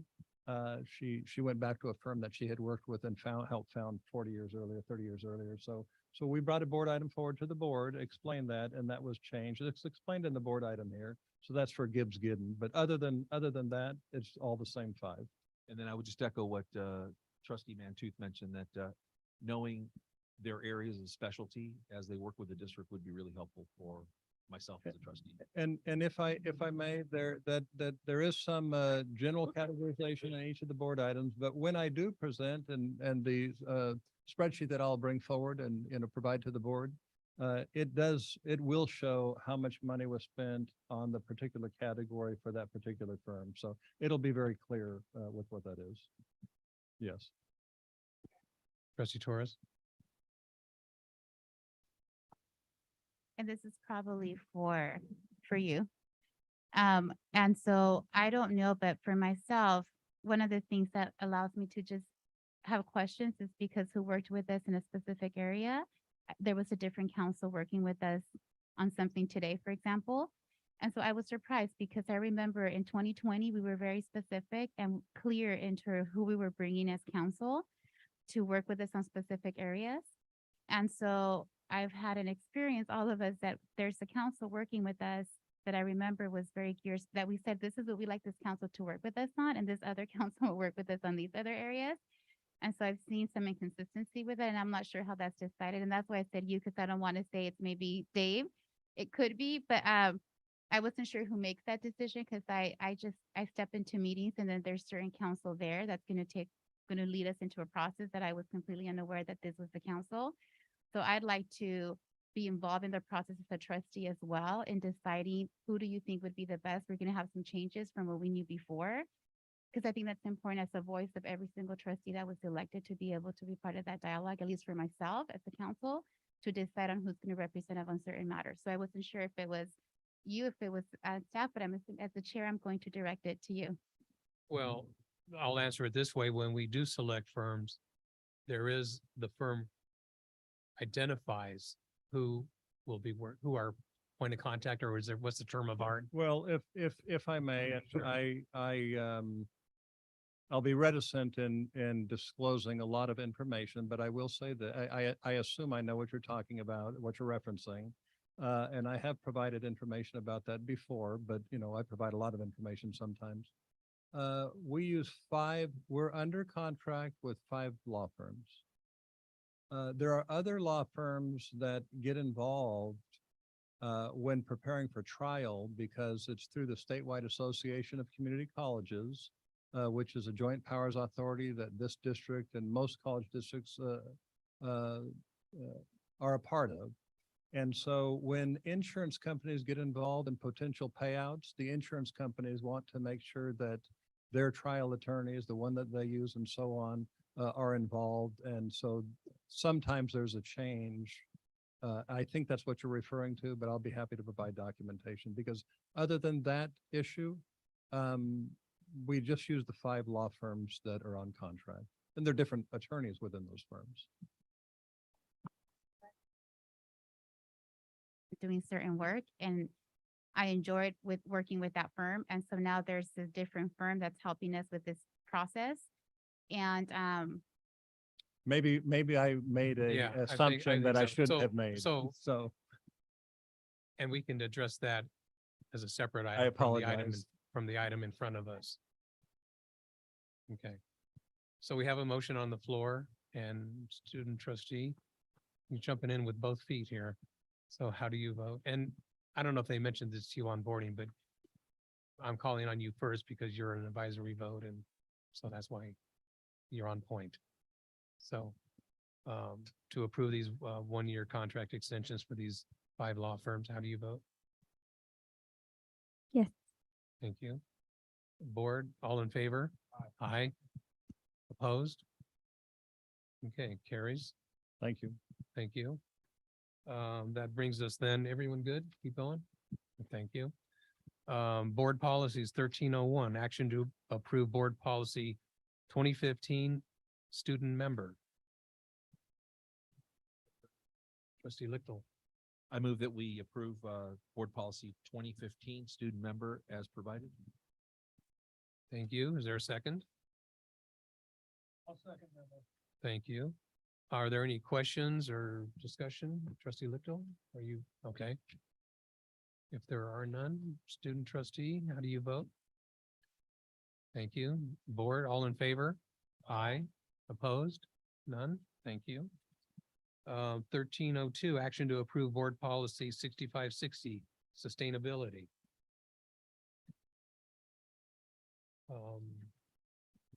Who wants to, Chair Perez, I move that we approve 6560 as provided. thank you. Is there a second? I will second that motion. Thank you. And then to open discussion, any comments? Trustee Chancellor, I see you reaching for the mic in hand. Thank you. The first step in this one, and this one's been really personal to me. Very proud to admit or to state that I ran on really ensuring that our community college district would be a leader within the state of sustainability. The first step that I did, we of course, as a full board, did a resolution on sustainability and climate action, which I was very proud of, I believe in 2018 or 19.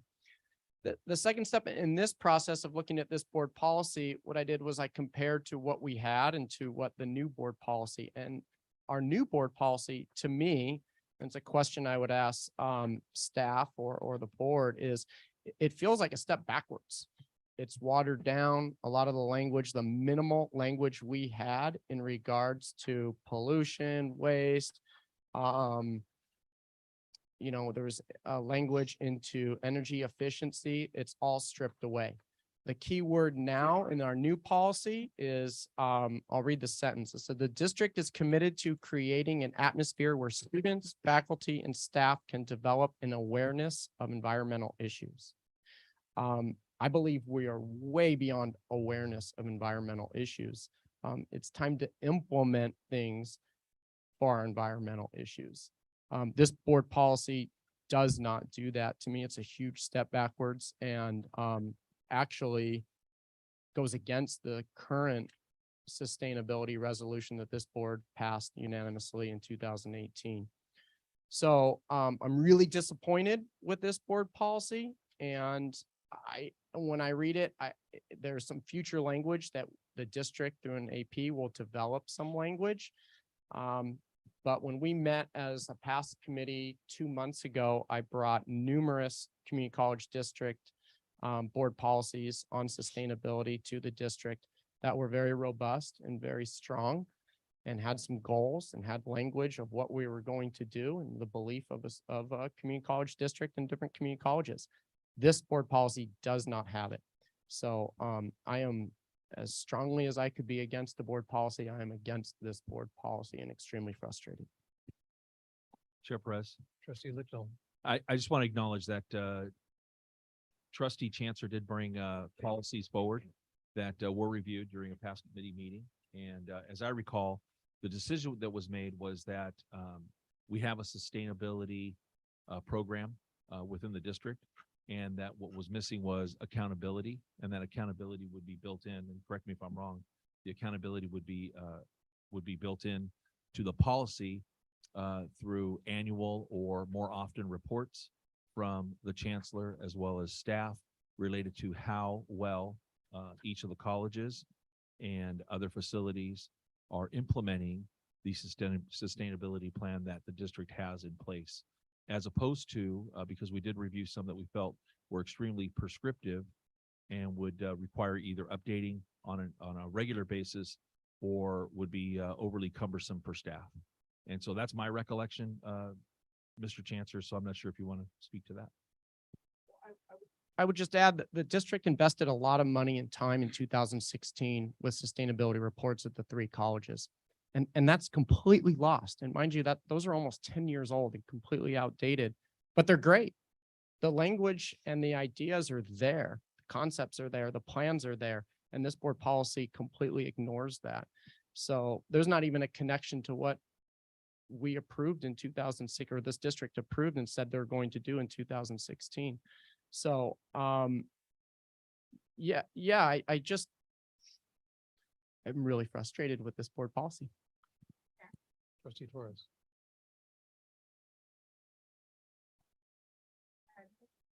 Committee.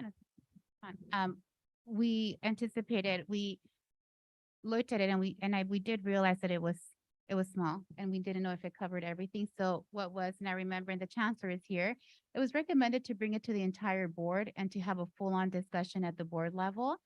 And so we did, I remember at that moment, the suggestion was, can we send this over to PAS? So PAS can take a look at it and PAS can give some suggestions to the language before it comes to the full board. But it was said that to bring it forward to the full board and we can discuss it and we can take as much time as we need to during the board meeting. If it takes us a full hour, then it's a full hour. And I remember that clearly because that was one of the comments I made. And so the recommendation was to be able to bring it to the full board, to discuss it here with the full board if there's any language we wanted to add.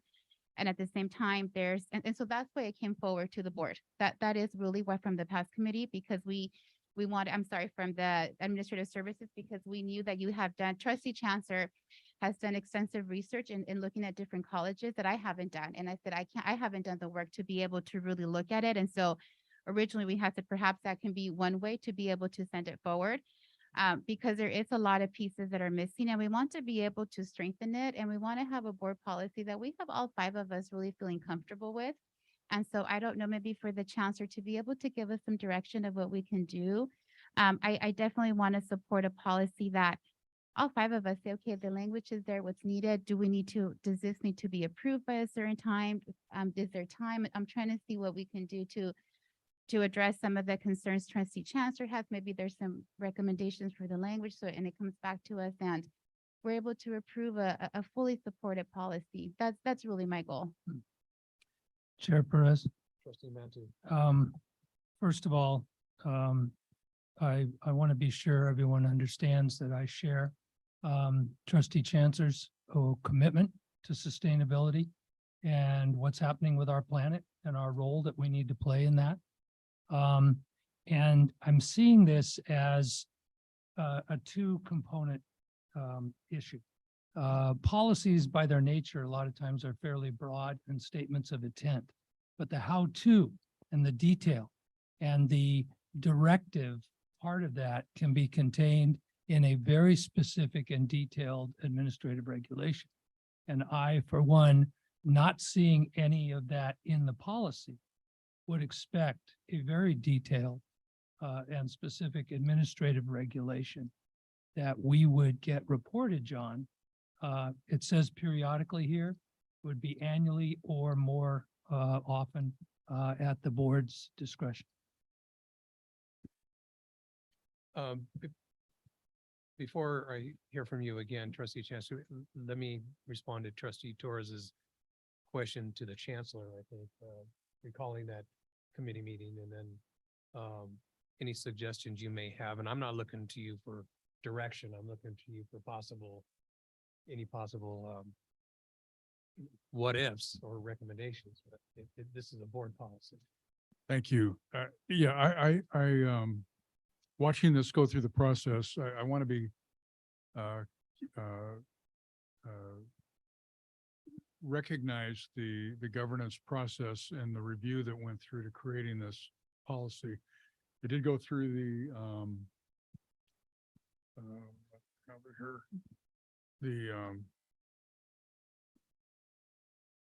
District Council on Administrative Services as part of its regular review. And I wasn't a part of those discussions. I know some here were, and I know Dr. Alfatel chairs those committee meetings. The way it's been relayed to me that as Trustee Mantooth said, the policy statement itself is usually more broad, and it really speaks to either what you're trying to cause happen or what you're trying to prevent from happening. And then the real work comes with the practice of doing it. Oftentimes that's contained in administrative procedures or administrative rules. There is an added line in this version of the policy that says the chancellor or their designee shall establish procedures that promotes the district's commitment to environmental stewardship and sustainable operating practices as well. And I think that's where that along with the annual or periodic reporting, if it becomes annual, I think that's probably a reasonable modification, would require us to look at things like the board resolution, to look at regional activities such as being conducted by the county or cities around sustainable practices, paying attention to current and best practices around those efforts. And building on what I would consider some really good work that's already being done by the campuses from what I've been able to see. So I think anything that we would want to accomplish through a sustainability policy is here.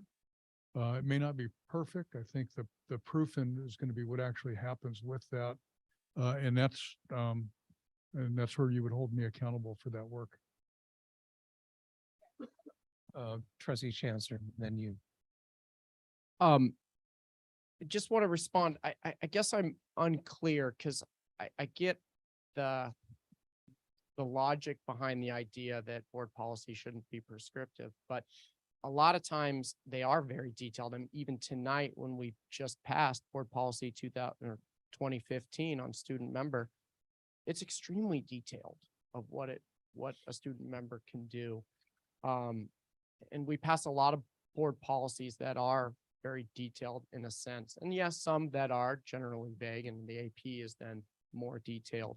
I guess the frustration level comes when I brought to the past committee and shared with district staff, I don't know, 8 or 9 different board policies that were detailed and thorough and had a lot of the strong language to be a leader of sustainability in the state and within community colleges.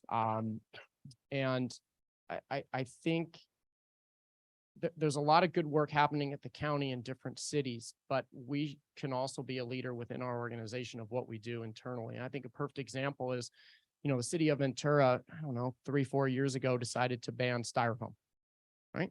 So all of containers at Ventura College on to-go containers couldn't be styrofoam, but at Oxnard, they still could be, because that's still on the table in the city of Oxnard. I believe they just passed that this past year. So there was like a 3-year window when one college can do it and one couldn't, because we didn't have a policy or practices in place in that.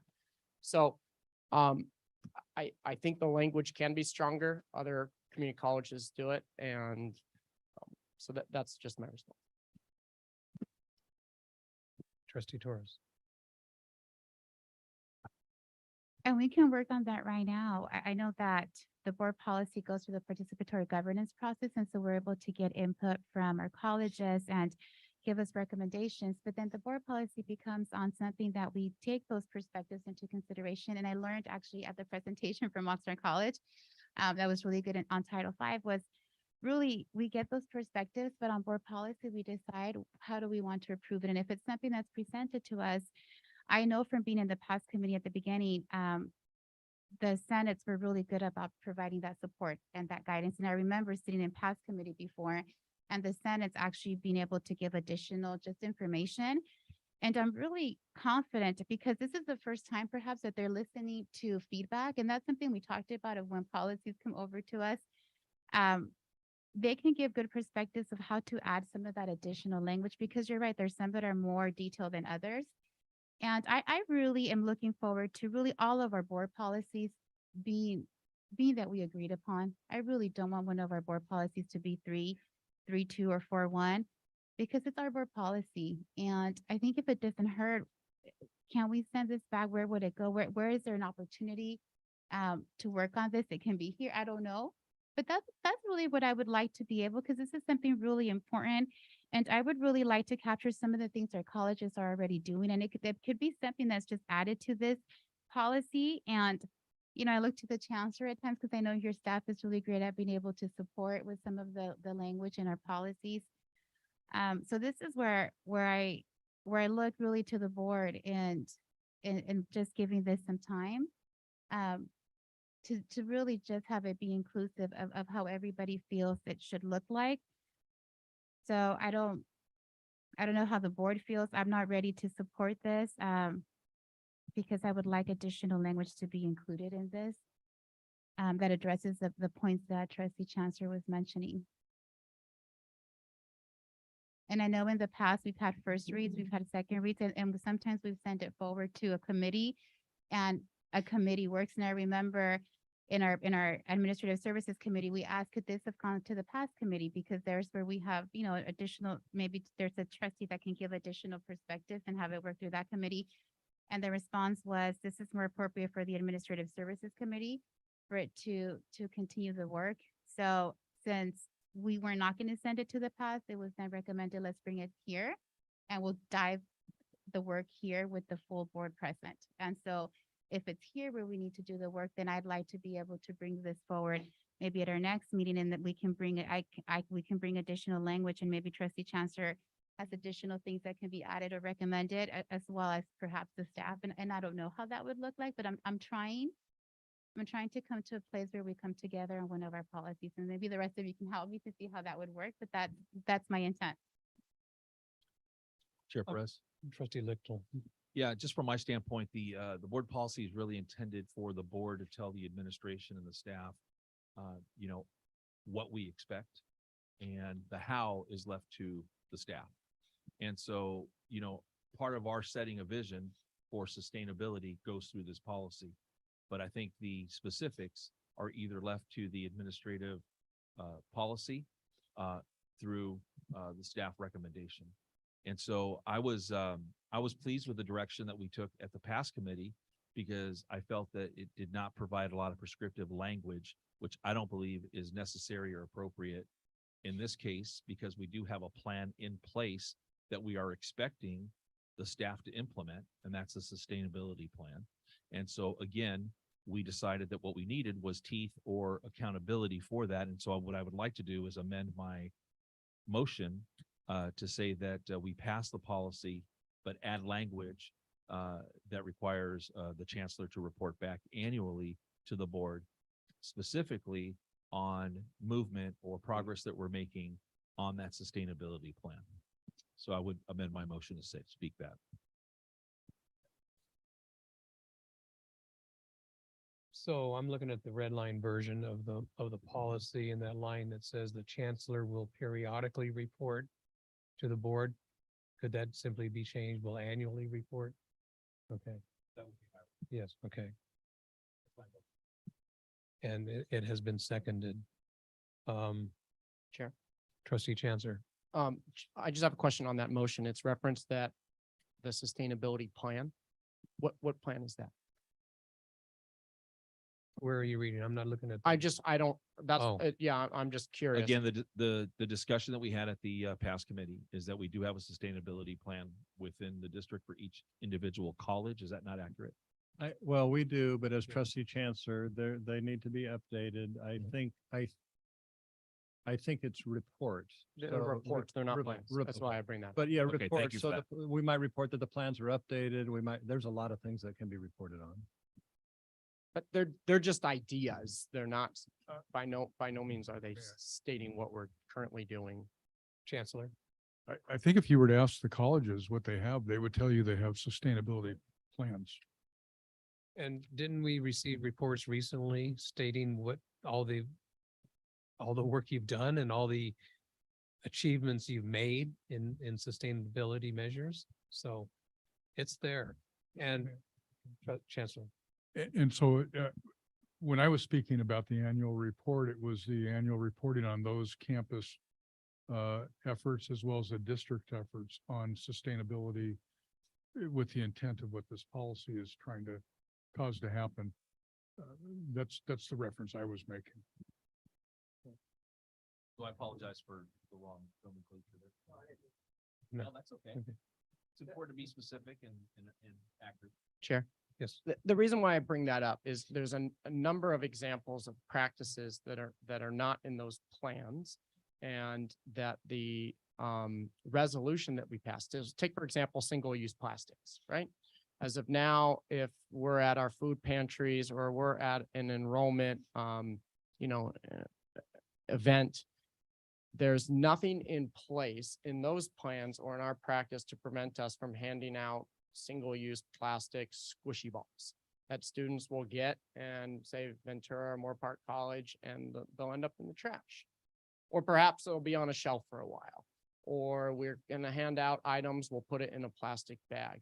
Or we have food trucks running for 8+ hours on gasoline engines. So we don't have language in place now in those plans that says we should or could do anything different. And that's just the tip of the iceberg. So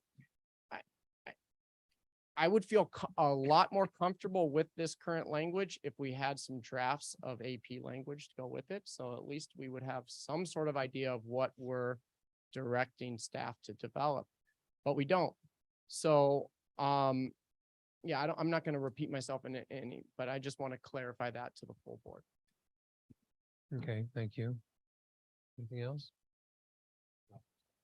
Oh, At the risk of inserting myself, I just want to clarify a couple of things. So this stack is half the stack of sustainability policies that, and we've shared with the DCS and so on. So I left the other half upstairs because I have too much paper here today. But I was anticipating a conversation, which as trustee Torres and Perez stated, that was what had happened at the ASC meeting and so on.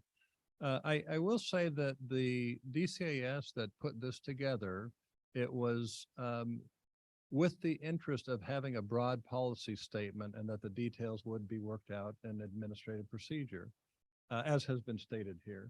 I was, the board's going to decide what the board's going to decide. I was just going to make a suggestion that probably is not my place, but if you pass this today, there is going to be an administrative procedure that is going to be established over time, right? It's going to be, it's not going to be done in a month, but it is going to be done. And when that happens, this policy may be changed, and that would be something that maybe the board, I would say that when the AP gets done, it gets fleshed out, all of those details get in there, there might be a reason to change this BP in some way. Not that the AP should drive the BP, but that's just the nature of the work and how it might go. And I think it ties in with what Trustee Chancellor just had commented. yeah, and as the Chancellor just whispered in my ear, they're both complementary to each other, so. But I do appreciate what Trustee Lichtel mentioned, that these are in fact board policies. So, and I like the way this one is written. It has been inclusive. The Chancellor read where it went through the PG process. So with that, we have a motion on the floor. Student trustee, Yes. thank you. Board, all in favor? Aye. Opposed? Thank you. Everyone's still doing good. We'll keep moving. Well.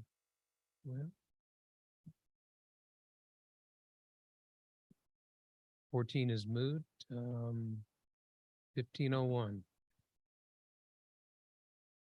Chancellor.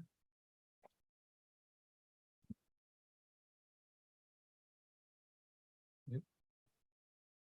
Are you going to hand this off to?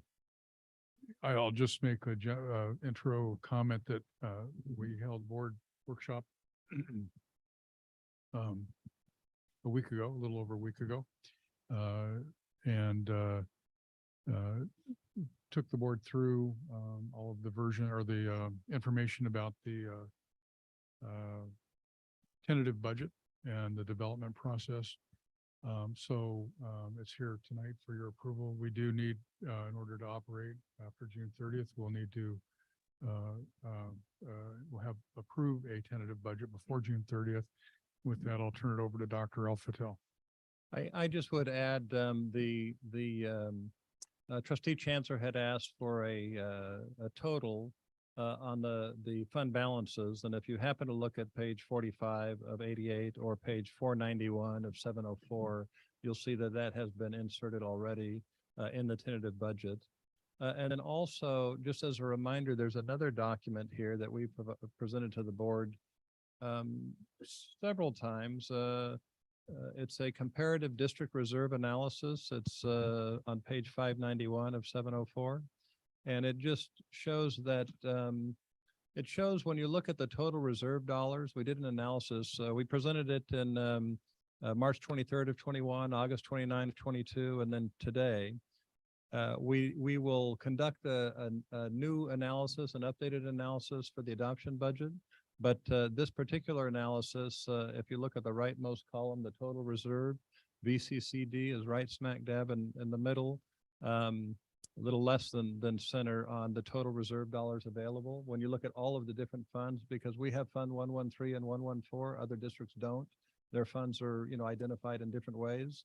So when you look at the left column, which shows us high at 43.7%, that's counting 113, 114. But when you look at all of the dollars that all of the districts have, we're right in the middle. Just as a reminder, because I know all of you haven't seen this, so I wanted to bring it forward, and we'll update that and see what has changed over the last couple of years. I'm sure quite a bit.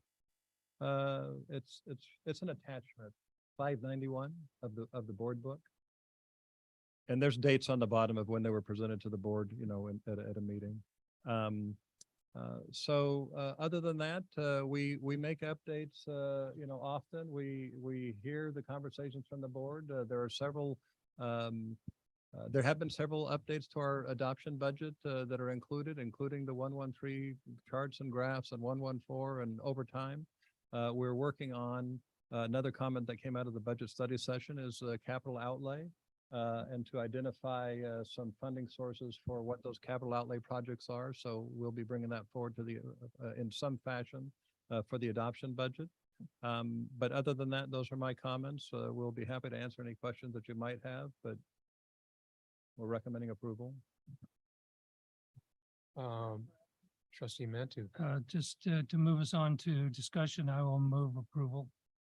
Thank you. Is there a second?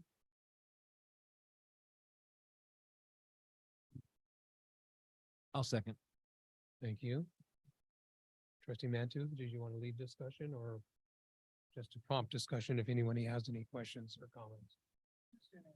Okay, Discussion so that we have a motion on the floor. thank you. Does anyone have any questions or comments? Trustee Chancellor? Thank you. I would just ask that if we could all look at that page and first off, thank you for adding the line of grand total. So that would be page 45 of 88 of the tentative budget or 491 in our packets. It's the fund balance page.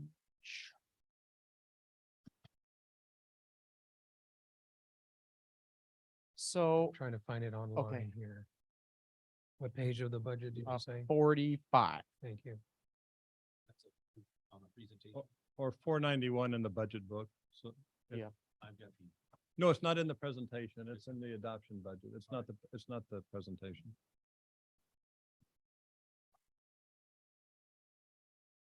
Okay.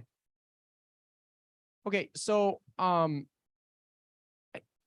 it has our projected ending fund balance in about 2 weeks being 78 million. Is my first question is are we pretty confident that it's going to be close to that? Mr. Zabas, if you're in the audience, would you like to address that for me, please?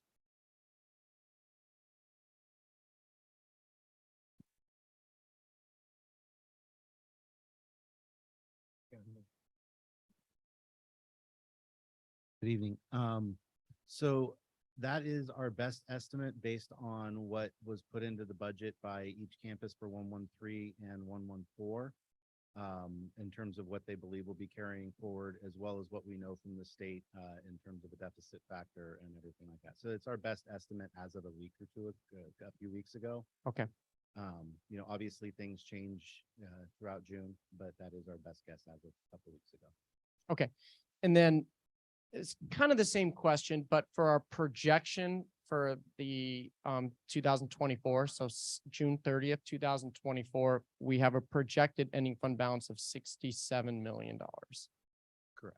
Is the reason why I bring these numbers up, if we go back 1 year, okay, to our tentative budget of last year, we projected, and we put it in writing, that we would end the fiscal year, June 30th, 2023, with $49 million. And now our projection in less than a year is $78 million. So that's a huge variance. We're talking 49 to 78. I mean, $29 million difference of what we projected from last year to tentative budget to this year. And we did the same thing the previous year. So by no means am I doubting what we do in our accounting practices. The question I have is why is our projection ability so far off? Because I have serious doubts that the projected number of $67 million is not going to be accurate. And I base that off of the $30 million miss that we had from last year. So if you're looking at tentative budget from last year, if you'll remember, from tentative budget to the adoption budget, the state COLA went up from I can't remember exactly, but 5 point something up to a 6 point something. So that increased our revenue. In addition to that, we had an additional over $12 million that came in from the tentative budget related to the emergency conditions allowance. So all of that is kind of going towards a big swing in what we would have been projecting our fund balances to be. The other thing is when we do our. Can I just ask on the emergency allowance, is that are those unrestricted dollars? Yes. Okay. And so when that all came in, that it changed our fund balance projection at that point in time. And I believe we brought that in the December meeting last year. And we did bring an updated fund balance projection at that time. In addition, when we look at our projections are really looking at what our current projected ending fund balances are. So we're taking that 78 million. And then we're assuming that we spend down our full budget in Fund 111, including the carryover. And we assume that we'll spend what's budgeted in 113 and assume that we spend what's budgeted in 114. So that's how that number gets derived at this point in time. When I do the projection for the end of this fiscal year, I'm taking into account a lot of things that we wouldn't know for the projection for the next year, because we do need to assume that we're going to spend it, right? I don't want to come and say we're not going to spend the entire budget and we're going to have an ending fund balance up here. That wouldn't, this is giving you, if we stay on budget and we don't have any budget augmentation, this is the lowest our ending fund balance would be. Okay, because what I also did was I went to October to our adopted budget from last year, and it was a smaller variance, but we still had a projected ending fund balance of June 30th, 2023 at $63 million. And we're still scheduled. So I just having a hard time with seeing that number 67 million. And Groundhog Day, we're going to be back here, or we're going to be at an adopted budget or next year. And that number will still be roughly 78, 79, 80-ish million dollars. Because that's what happens.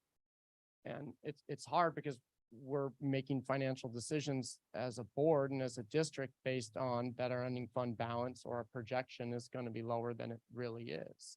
And I'm having a hard time with that process.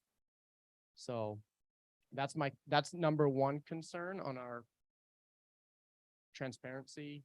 I know that's a rough word for accountants, but with our ability to project what our ending fund balance will be. The second issue I have is we're still, and I'm glad you showed that number, that we're at 43% of. Well, I think it's probably consistent today versus 3 years ago when we did that analysis. So, okay. When we met in the budget study, in the last CCLC conference that we had, it was make sure you're spending for your students today. Also keep in mind your students of tomorrow. And for me personally, this budget of having $78 million, and I know we're saying our 113 and 114 we need for projects, we're going to spend it, we're going to do things, but it consistent with those two accounts, those designated programs stay at roughly $20 million each year in each one. So I don't think this budget does that, which is spends for our students today as much as it could. I know it does, and I know we're fulfilling the mission of our district for our students today, but I think we're saving too much for our students of tomorrow. I think we need to save, and the state says we do, and it says we need our 2 months. And that's roughly are $40 million. But when you look at a number that's approaching $80 million, and it very well may be once we close the books, because typically from our tentative budget to when we close the books, our ending fund balances grow. And correct me if I'm wrong, but typically as a district, I've noticed year after year that occurs. So I can't support this budget because I want to support our students even more of today. And when I hear about that, all the needs that are out there, I think we can do more. Chair Perez. Trustee Lichtel. So I think in there what Mr. Chancellor said, there's a legitimate question, and that is the 18 million and in the infrastructure model and the designated programs 19.7 million, are those dollars, is there a budget? Is there a plan for those dollars? Are we moving forward with how we're going to spend those dollars into the future? Or are they just literally sitting there accruing some revenue from interest? Or are there plans for those dollars? Which it's semi-rhetorical because I assume there is. But I'd like to hear it. I'd like to hear what or kind of in a broad sense that there is a plan for those dollars, and that those dollars are not necessarily general fund dollars from the standpoint of they're designated for programs.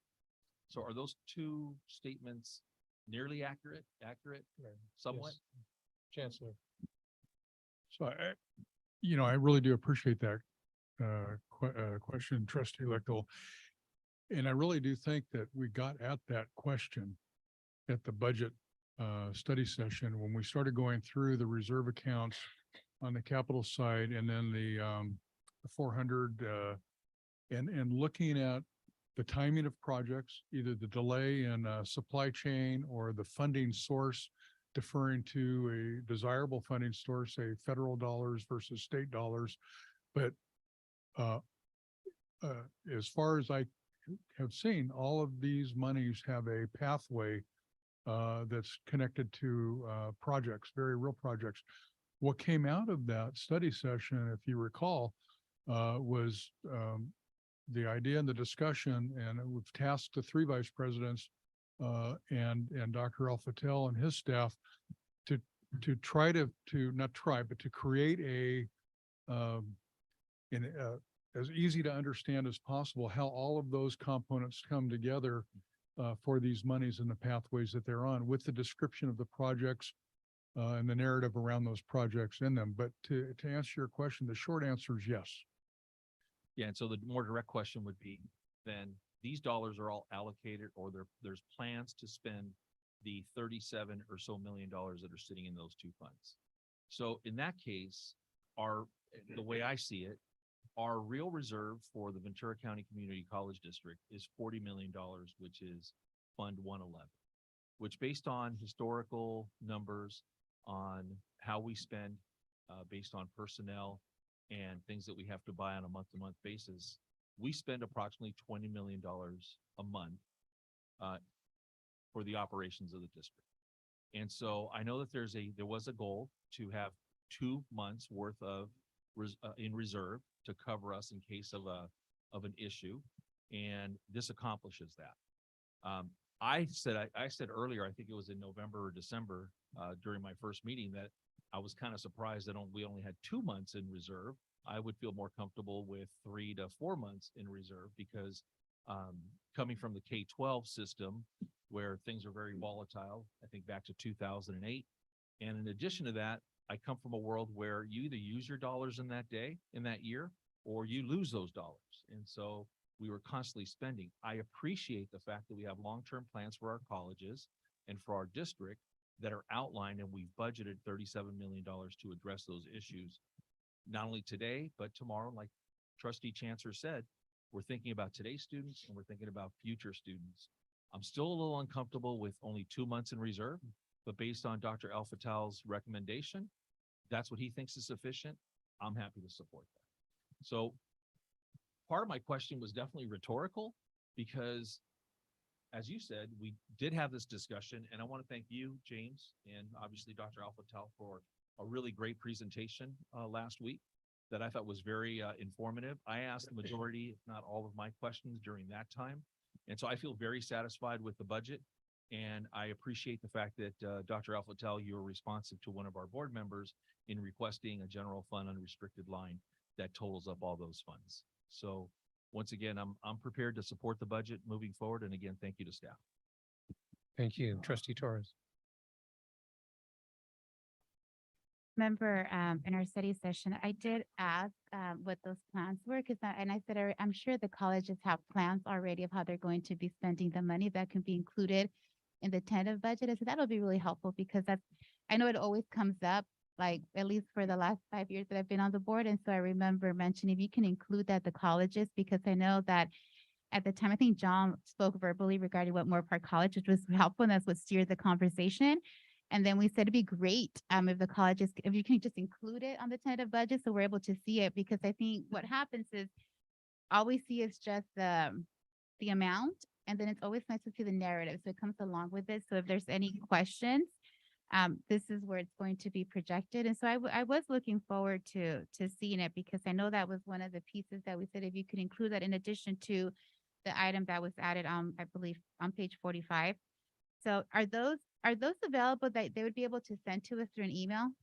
I mean, I'm not sure. I mean, there's got to be a plan for money that they're going to be spending.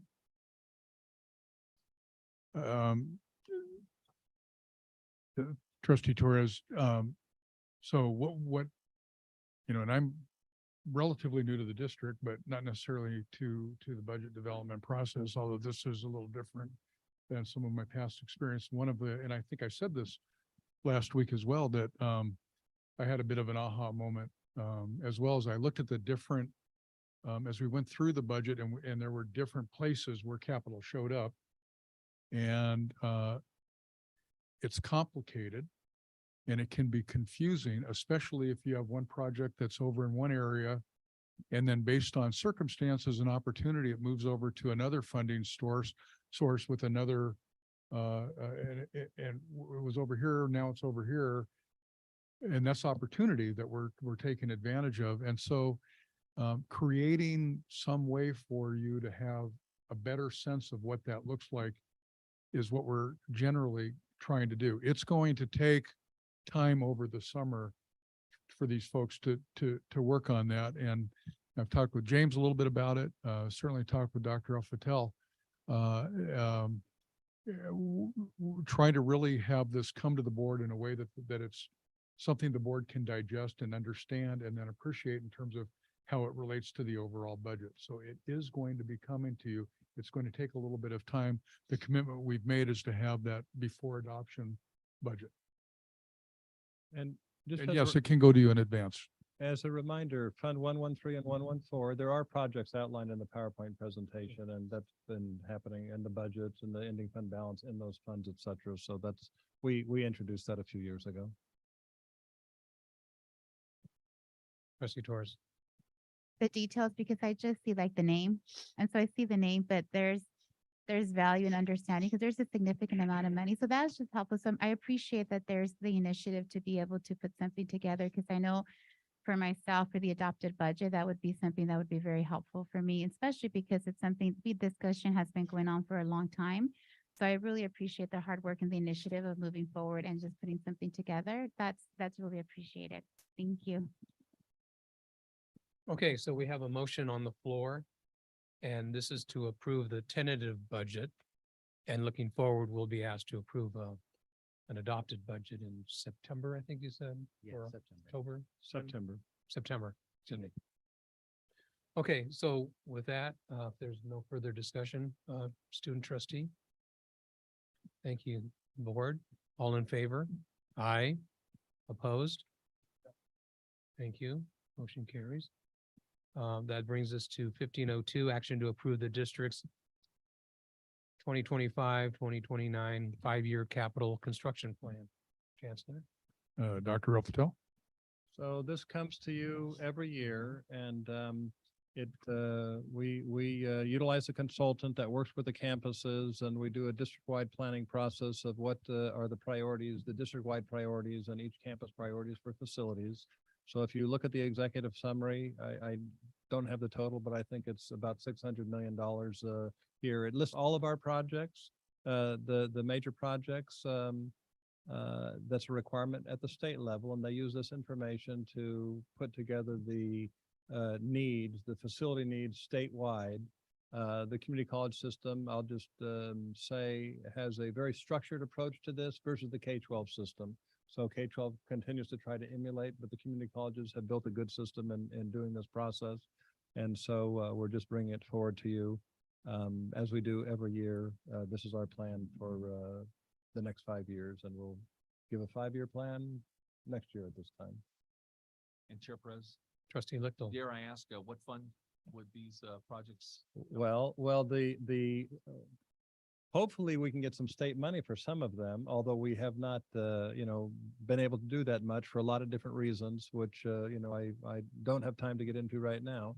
But it would be funded from 113, 1144. It'd be funded from a variety of different sources, not just one fund, the projects that are in line here.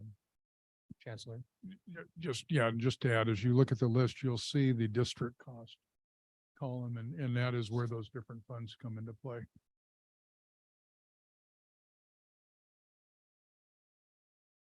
You're right, it's not listing that, no. It's part of it, yes. Okay, if there are no other questions, is there a Chair, motion? Yeah, I have a Trustee que- I Chancellor. have a question. So a lot of these projects, could you say they're unfunded? They're unfunded because of the dollar cost. Yes, correct. So they're asks that we have at the state for state support They're not asked. No, they're not asked. They're just identifying needs. Okay. And I remember this last year and we had a robust conversation, maybe it was 2 years ago, about how did this list get developed? Chancellor. I just want to point out that they're not all unfunded. Right. No, some are funded. So, Some are yeah, funded. like the student housing, for example. Exactly. Yeah. How does the list get developed? It You gets mean, developed. are you asking were the projects identified, or what was the process to identify the?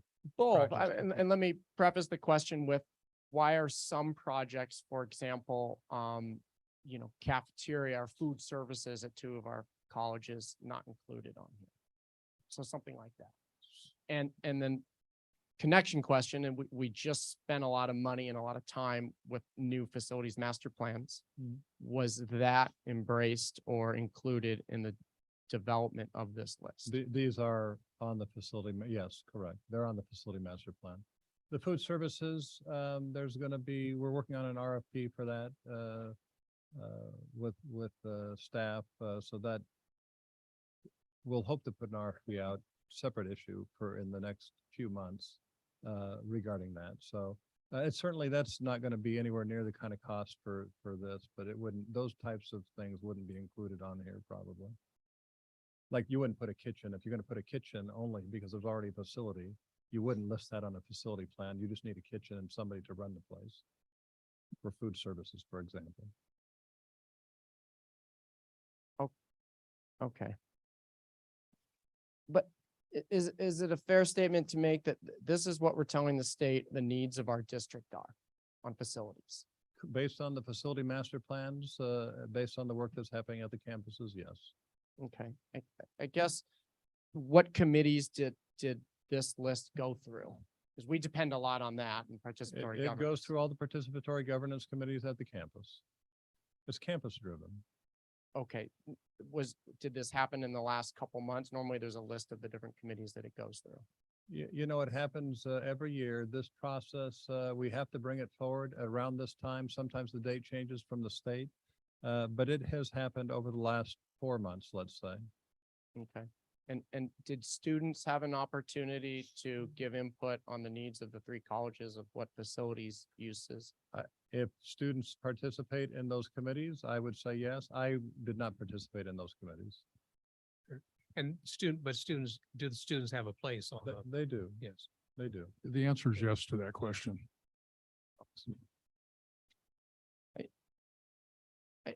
I guess I'm struggling because one of the complaints I hear a lot of is lack of food services at Moore Park and Ventura College, and even also discussion about there used to be a pool at Ventura College, and there's a growing interest in figuring out a place and if that is a viable option as well. And I'm just wondering, why are some things left out perhaps on this list? And is it appropriate for board input to be included on this list?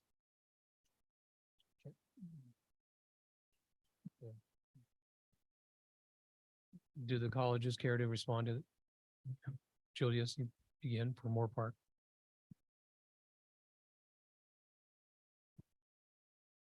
Yes, so if you look at the Moore Park College, it says MC Campus Center project.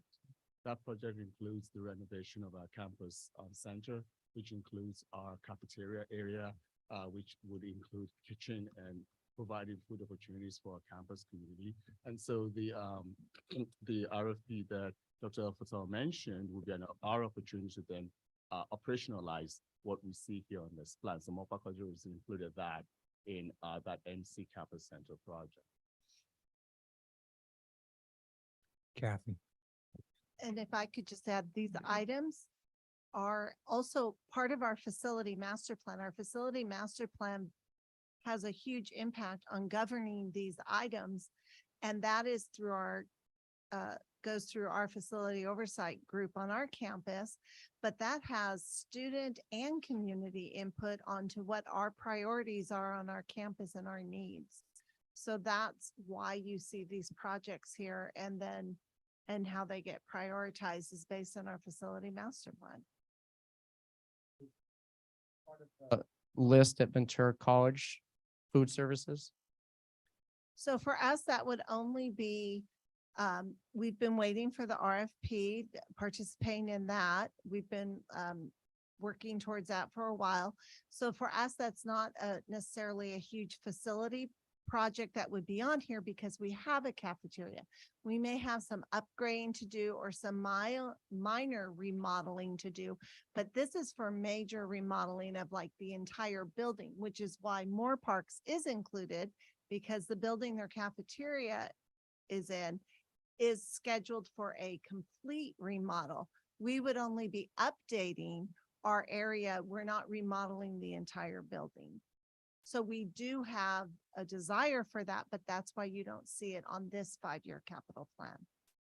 Got it. And so just to clarify, if someone were listening online and they're a student and they're like, well, when could I receive food services at Ventura College? Is there a timeline since it's not on this list? If the RFP goes out, are we stating, I mean, this is the first I've heard of that. So are we stating to the community that we're going to be providing food services in the upcoming future? Yes, and in fact, that has been our goal since pre-COVID. We had at one point had an RFP that I believe it may have even come here as a draft and got pulled at the time. And I believe you were one of the people that visited Santa Barbara City College at the time.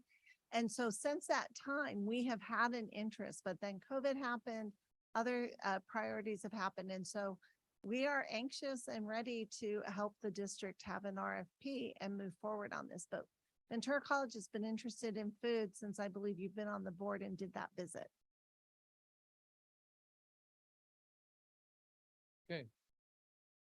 If there being no other questions, student trustee, how do you vote? Thank you.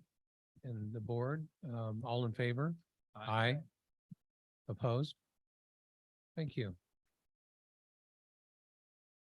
Was trustee, I wrote it down. Oh, I wrote it on the wrong, I'm sorry. Well, I'll make a motion that we approve. Thank you, save me. sorry. And who will set? Second. Thank you.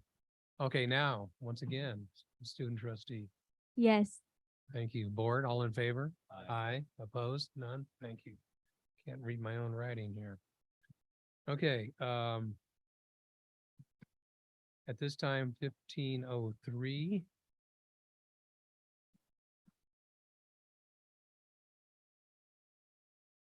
I will open the public hearing regarding military equipment policy of the Ventura County Community College District, Police Department, and adoption of resolution number 2023-07, adopting the Ventura County Community College District Police Department's military equipment policy. Do we have any speaker cards for this public hearing? And is there anybody in the room that wishes to speak during this public hearing? Seeing none, I will close the public hearing. And that takes us to item 1504, which would be an action to approve the military equipment policy of the Ventura County Community College District Police Department and adoption of resolution 2023-07, adopting the Ventura County Community College District Police Department's military equipment policy. Chancellor? We will call on Dr. Alfadel. So this was brought forward to the Administrative Services Committee, and we had a good conversation and a robust discussion there. AB 481 was passed into law September of 2021. So this is taking a while to come before this board. What it requires is a military equipment policy at the police department and governing board approval for any devices that according to statute would be listed as military equipment. For convenience, at the bottom of the board narrative, there's a listing that comes directly from the code about what military equipment is defined at. And you can see, and so it's on the board item itself, and then it also is on the first page of the military equipment policy. And most of these things we do not have. We do have things, there's rifles that we have, which of course our officers use to, they have available to use if necessary as they do their day-to-day work. But the important part about this policy is that the governing board needs to be aware and to approve. We'll do it through a resolution. That's our recommendation. The policy that you need to know what quote definition military equipment that we have. They're listed in the military equipment policy, which is comes from Lexipol for all or most of the police agencies around. So if you look at the policy itself, looks like page 605, I think. We have 4 officer-owned equipment that is considered military equipment under the definitions that are in statute, which are not, doesn't necessarily mean they're only from the military, but we have 4 officer-owned Colt 45, I'm sorry, Colt rifles, semi-automatic rifles and ammunition. Those are officer-owned because they're sighted and the officers are comfortable with what they are. They're accustomed to using it and so on, rather than having other ones and having to be intimately familiar with those weapons. And so we have 4 officer owned. All of the others that are in here are owned by the district. And so you'll see there's some other equipment that is considered military equipment. And we're asking for a recommendation to approve so that we can be compliant with the law. And we do have Chief Floorman available. And I think maybe Officer Babcock also that might be able to answer some questions if you have any. Thank you. Are there any questions of either Dave or Chief Floorman? Okay. Well, thank you for being available. If there are no questions, is there a motion? I'll move approval of resolution number 2023-07. Thank you. Is there a second? Thank you. Any discussion? I'll just make one comment. I think, thank you for having attended the meeting, the committee meeting, and it was a thorough discussion and an eye opener actually, because just reading the title initially was kind of alarming, I must say. But a lot of this, we're already doing, and I love the fact that, you guys are on the front line, and even though we hope the calls for service are rare, if ever, but you are an important cog in the reciprocal agreements with our neighboring jurisdictions as well. So we appreciate that. So with that, student trustee, how do you vote? Yes. Thank you. Board, all in favor? Aye. Aye. Opposed? Thank you. Thanks again. Thank you. Item 1505, action to approve a 3-year agreement with Burnham Benefits Insurance Services for employee benefits consulting and brokerage services. Burnham has been with us since 2018. They're doing excellent work. We're just bringing forward a renewal for an additional 3 years. Thank you. Are there any questions, comments? Is there a motion? Trustee Chancellor, any second? Second. Thank you. Trustee Lichtel. Student trustee, Yes. thank you. The board, all in favor? Aye. Opposed? None. Thank you. 1506, action to approve international travel. And this was one of those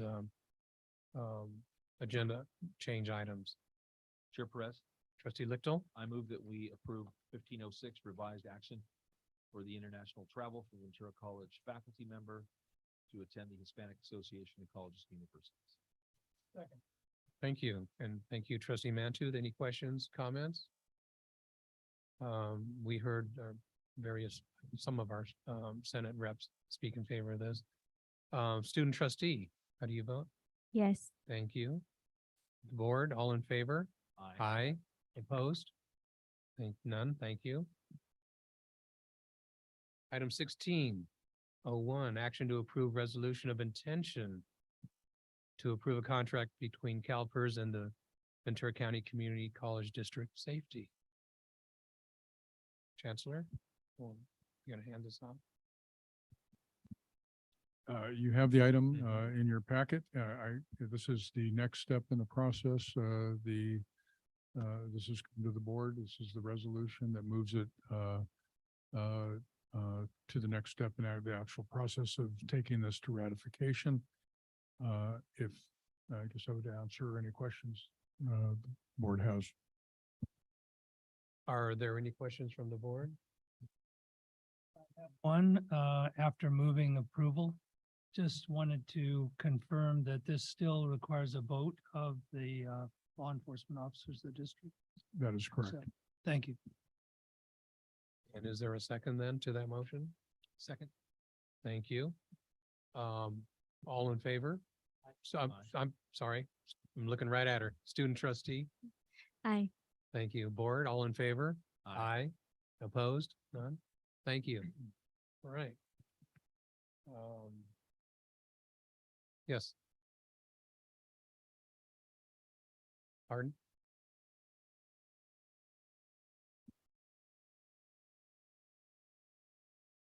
Yeah, let's take a break then. Stay close. Yeah, 5 to 7.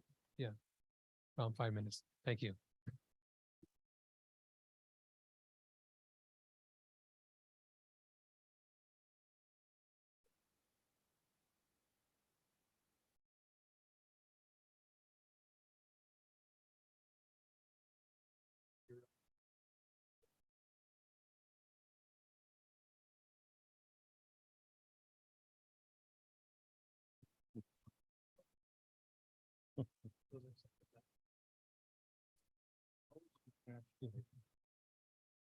There's even more coleslaw in there. Oh. No, I just saw it on the table.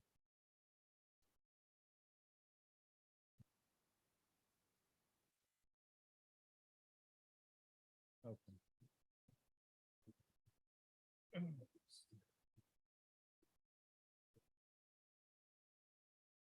Do we want to, do we want to do something else? Like for the next few years or just a near term solution? Yeah, that's fine. Okay. Yeah. Got it. Okay. We'll get it, we'll get it happen.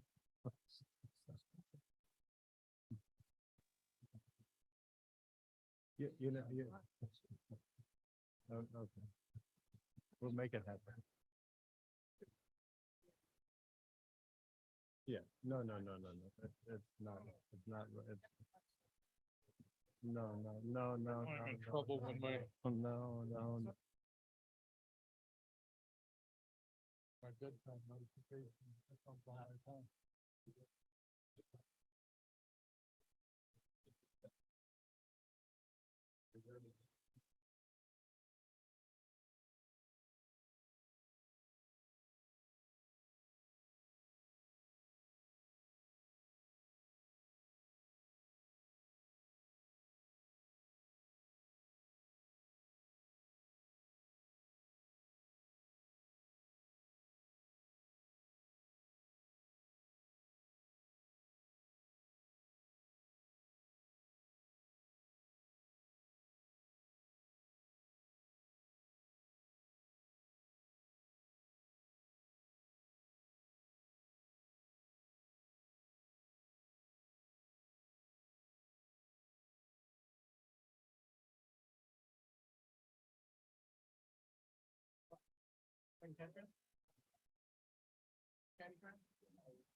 Home stretch.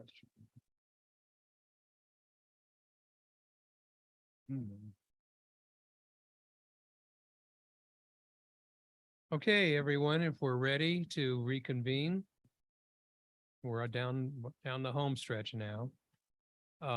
We're at item 1801, the Chancellor's report. Thank you, Chair Perez. I have very short, it's really not a report. I just want to acknowledge,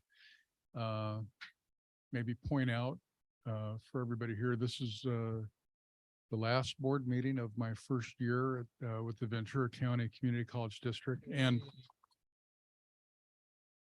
oh, you're all very kind. Yeah, and I know you all work for me mostly, so it's just with me. But I did want to just thank the board, first of all, for giving me the opportunity to be here and be a part of the district. But I also wanted to acknowledge my cabinet members, the leadership teams of our three amazing Aspen top 150 colleges, the staff, and I appreciate the recognition, especially in a meeting like this from trustees, when they acknowledge the exceptional work that the staff do to keep this machine moving, and the work that we do throughout the district, which is first and foremost, if anybody paid any attention over the last month, celebrating student success and being intensely focused on student success. I really look forward to year two, and that concludes my report. Thank you. Thank you. Item 1802, Board of Trustees request for reports, and Trustee Chancellor, you had a comment earlier in the evening, I thought. Well, it will be Yes. captured. Okay. Yeah. It was in regards to course offerings. I mean, fall's pretty much buttoned up, correct? Yeah, so Yeah. it'd be shed some light on online, hybrid, and in-person course offerings, and get into some of the weeds, as we like to call it. Right. And as I mentioned earlier, and I hope I wasn't wrong, but there's a upcoming survey, correct?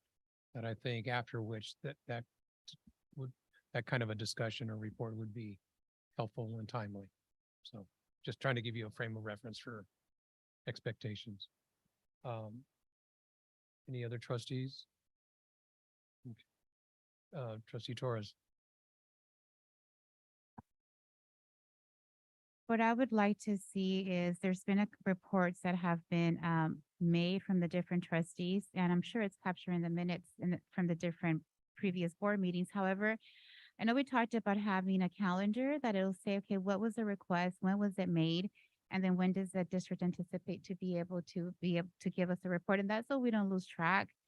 I'll reference back to AB 1705. I know it's something that's going to come our way, but I know that the request has come up multiple times. So I think as we move forward, that's really helpful.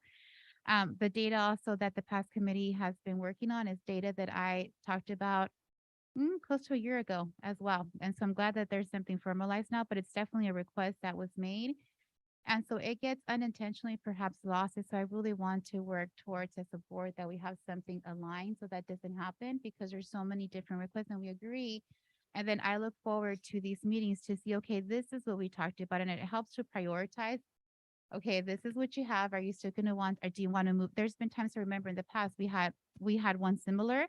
And at times as the board, depending on the circumstances, we would move one up because it was just more pertinent information at that moment. So that would be helpful to be able to have. A calendar to track such trustee requests for reports. Yeah, you had mentioned that before. Okay. Trustee Lichtel or Mantu? Okay. Thank you. Trustee reports. How about our student trustee? I know you've been busy. Yes, I've been planning the entire year. I hope I'll be done soon. That's not the length of the report I want. But And that's all I have for today. okay. Thank you. Trustee Trustee Press. Lichtel. Yeah, I'd like to congratulate the 26 high school students that earned AA degrees through the middle college at Oxnard. Congratulations to those students, and of course to your staff for providing such a great program. And hoping that we see future growth moving forward. It's also good to hear that enrollment seems to be on the uptick. I saw that Ventura is experiencing a 26% enrollment increase over summer program. I believe I saw in your report, so thank you for that. And that's actually good news, obviously good news.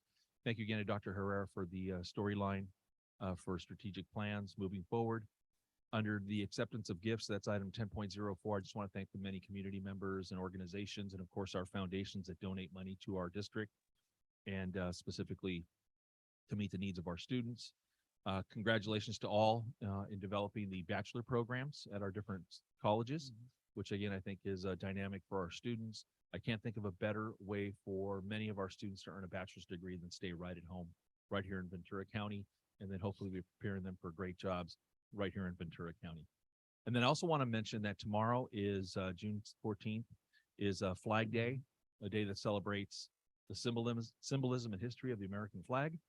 This was put into place by Woodrow Wilson in 1916, and just recently on June 9th, President Biden also put out a press release related to Flag Day. So I look forward to next month's meeting and hearing how that day might have been celebrated on your campuses. Thank you. Thank you. Trustee Mantu? Everything is trustee Whitcomb just said. I don't have anything to add. Okay. Trustee Torres? He was a history teacher.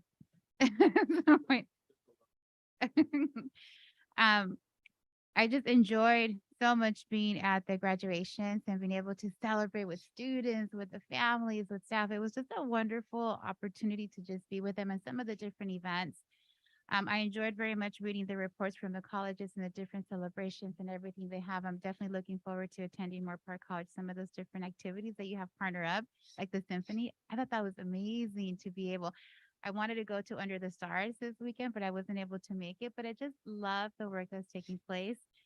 I'm interested. I know that the past committee is going to look at disaggregated data. And in terms of the enrollments, what does that look like? Who is enrolling exactly specifically?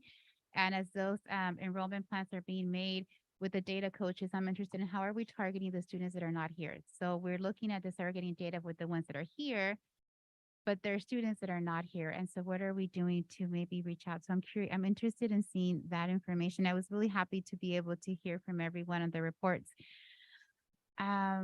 And I think for myself, that's really just wanting to let everybody know we appreciate welcome to the new Senate that are here and to be able to just be here and the work. We had such a wonderful opportunity with the former academic senates also and being instrumental in giving us guidance and input, especially during committee work. And they were really good about it. Okay, if you want to do this is actually your board policy that gives you the opportunity to do this work. And I really appreciate it for myself, that guidance and that support in working collegial during the committees, particularly with some of the board policies. So I'm definitely looking forward to just guidance working with you. And I found that in the committee work, it's where we really get to have those informal conversations. So you're enjoying your summer. So nothing happening this July. Classified, Linda, I know Linda from way K-12, and you've always been so kind and so generous. And I'm not surprised the work you're doing here because you did it at Chavez in Colonia and with the work with the students there. So you just come over and do it at this end. So congratulations, Amparo. We're definitely going to miss you, but I loved how you closed equity.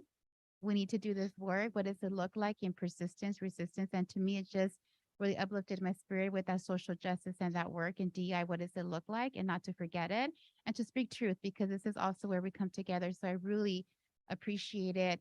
Just your comment as you're leaving, very much like you. So I really appreciated that. And so I know with April, we're going to continue to do the work with Ventura. And so looking forward, and hopefully I get an opportunity to do some of those visits with the classified. So I do have that listed down for me because I know that's important, but I wanted to let everybody know and everybody who's in the back, the staff and management team, thank you for being here. Enjoy this beautiful summer, July. Try not to work and take some time off because sometimes you don't. Take it off because you need it. And this is my time during this moment to say thank you from the bottom of my heart. Everything you do, it doesn't go unnoticed, and we couldn't do this work without all of you. And Damaris, bienvenida, welcome. And we're looking forward, hopefully, this summer that there's an opportunity to just meet with you and just kind of share a little bit about the work. And then I'm happy to hear you're going to be going in August to the student trustee conference. Okay. And that's it for me. Thank you, trustee Chancellor. Okay.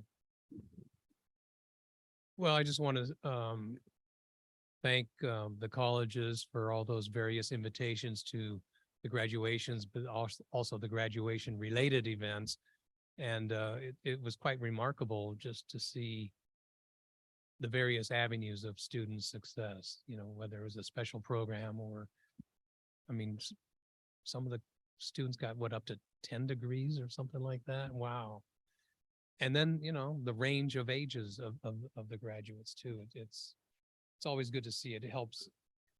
That's one way, that's one day or several days that helps put things in perspective for me as a trustee up here, because you all are more on the ground, boots on the ground kind of thing. And so, which by the way, it's always great to see the interaction and the appreciation and the demonstration of the relationship between students and everyone on campus, faculty, classified and support personnel and management. It's just very gratifying to see.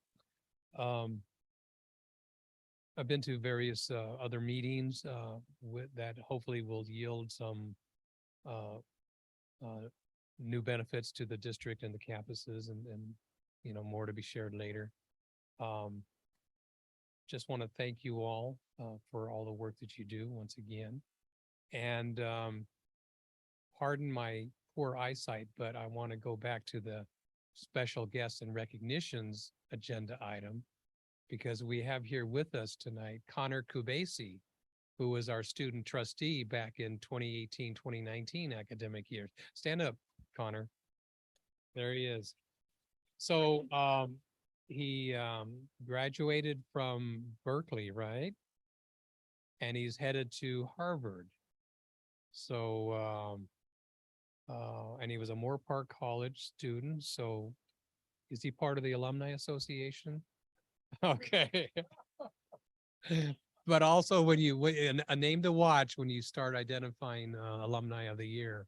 So thank you for being here. And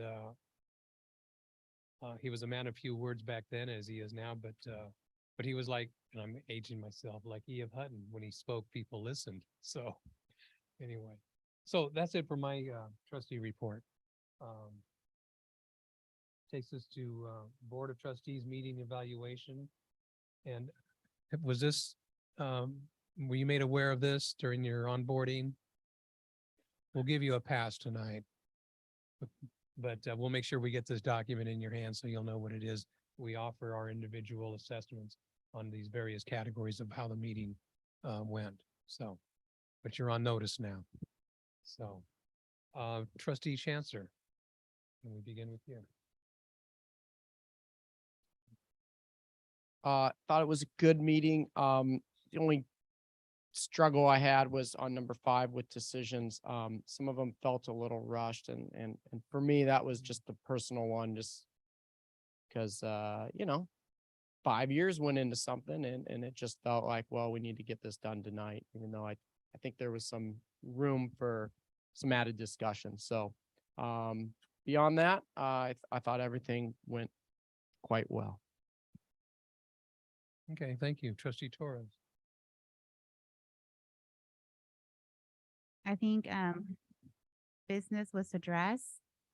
I also believe that there was an opportunity where we could have taken time to really work on a couple of things in terms of continuing to build on the board cohesiveness that we've worked towards.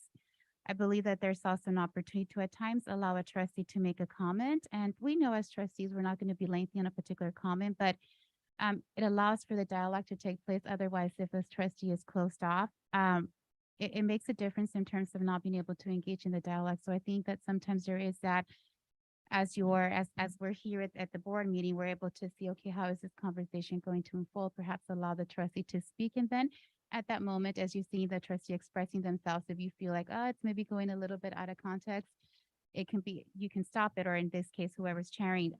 Otherwise, it does close it off. But in terms of business, we address business. Good relationship with the staff as always, interactions. compliance with ground rules were taking place. The process was followed, but I did notice for myself a difference in this board meeting within the decisions, and different from others. Okay, at some point, trustee Lichtel, go ahead. Yeah, thank you. As far as communication, I thought it was respectful and purposeful. So from that standpoint, I think the conversation leads to a good communication, hopefully great decisions. I think Chair Perez continues to organize the meeting and continues to lead well, and I appreciate his leadership in that role. Interaction with staff, I find staff to be very responsive. I provided or submitted half a dozen or so questions. It was 114 questions.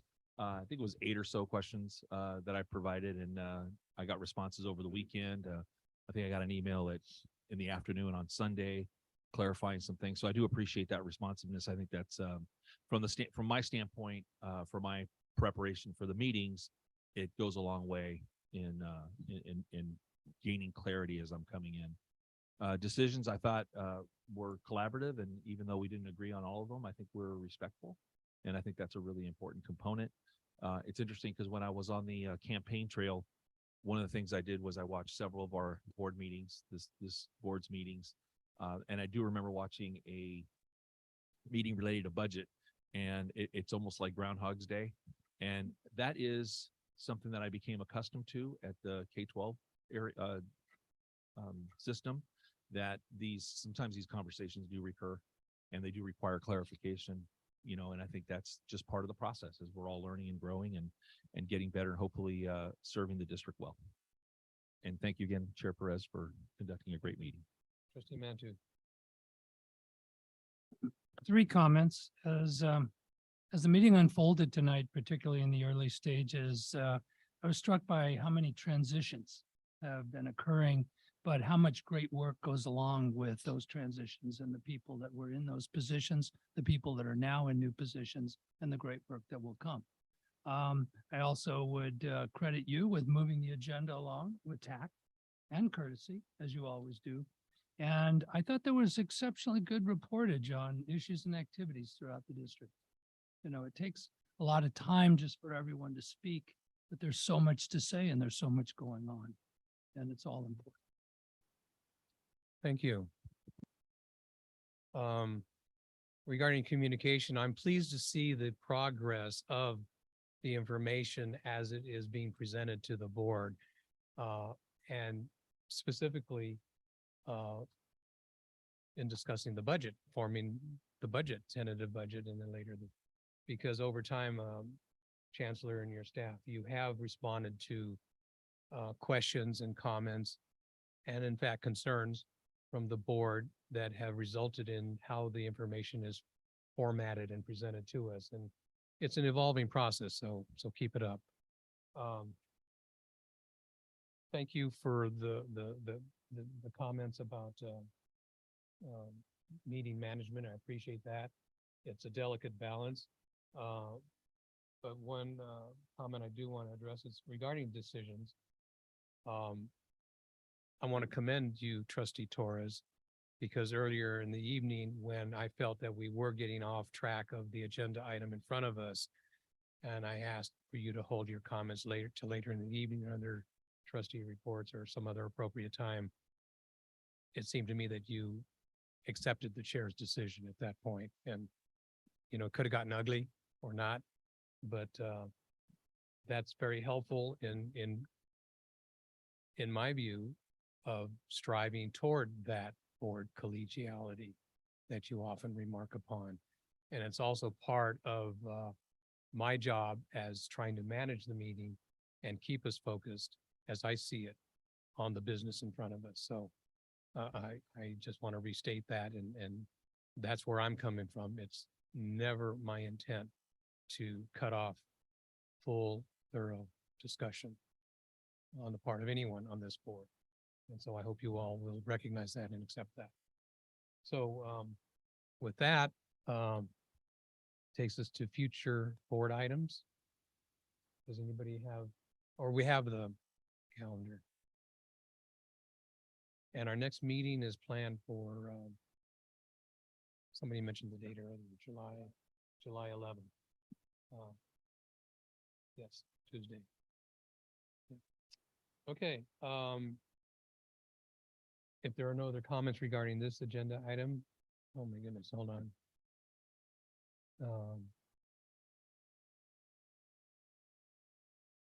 We are at that point in the evening to adjourn the meeting and no, we have no this is a pleasant occurrence, no individual to adjourn in the memory of. So enjoy summer, enjoy, well, I was gonna say the rest of the evening, but enjoy the rest of the week. Thank you, everybody.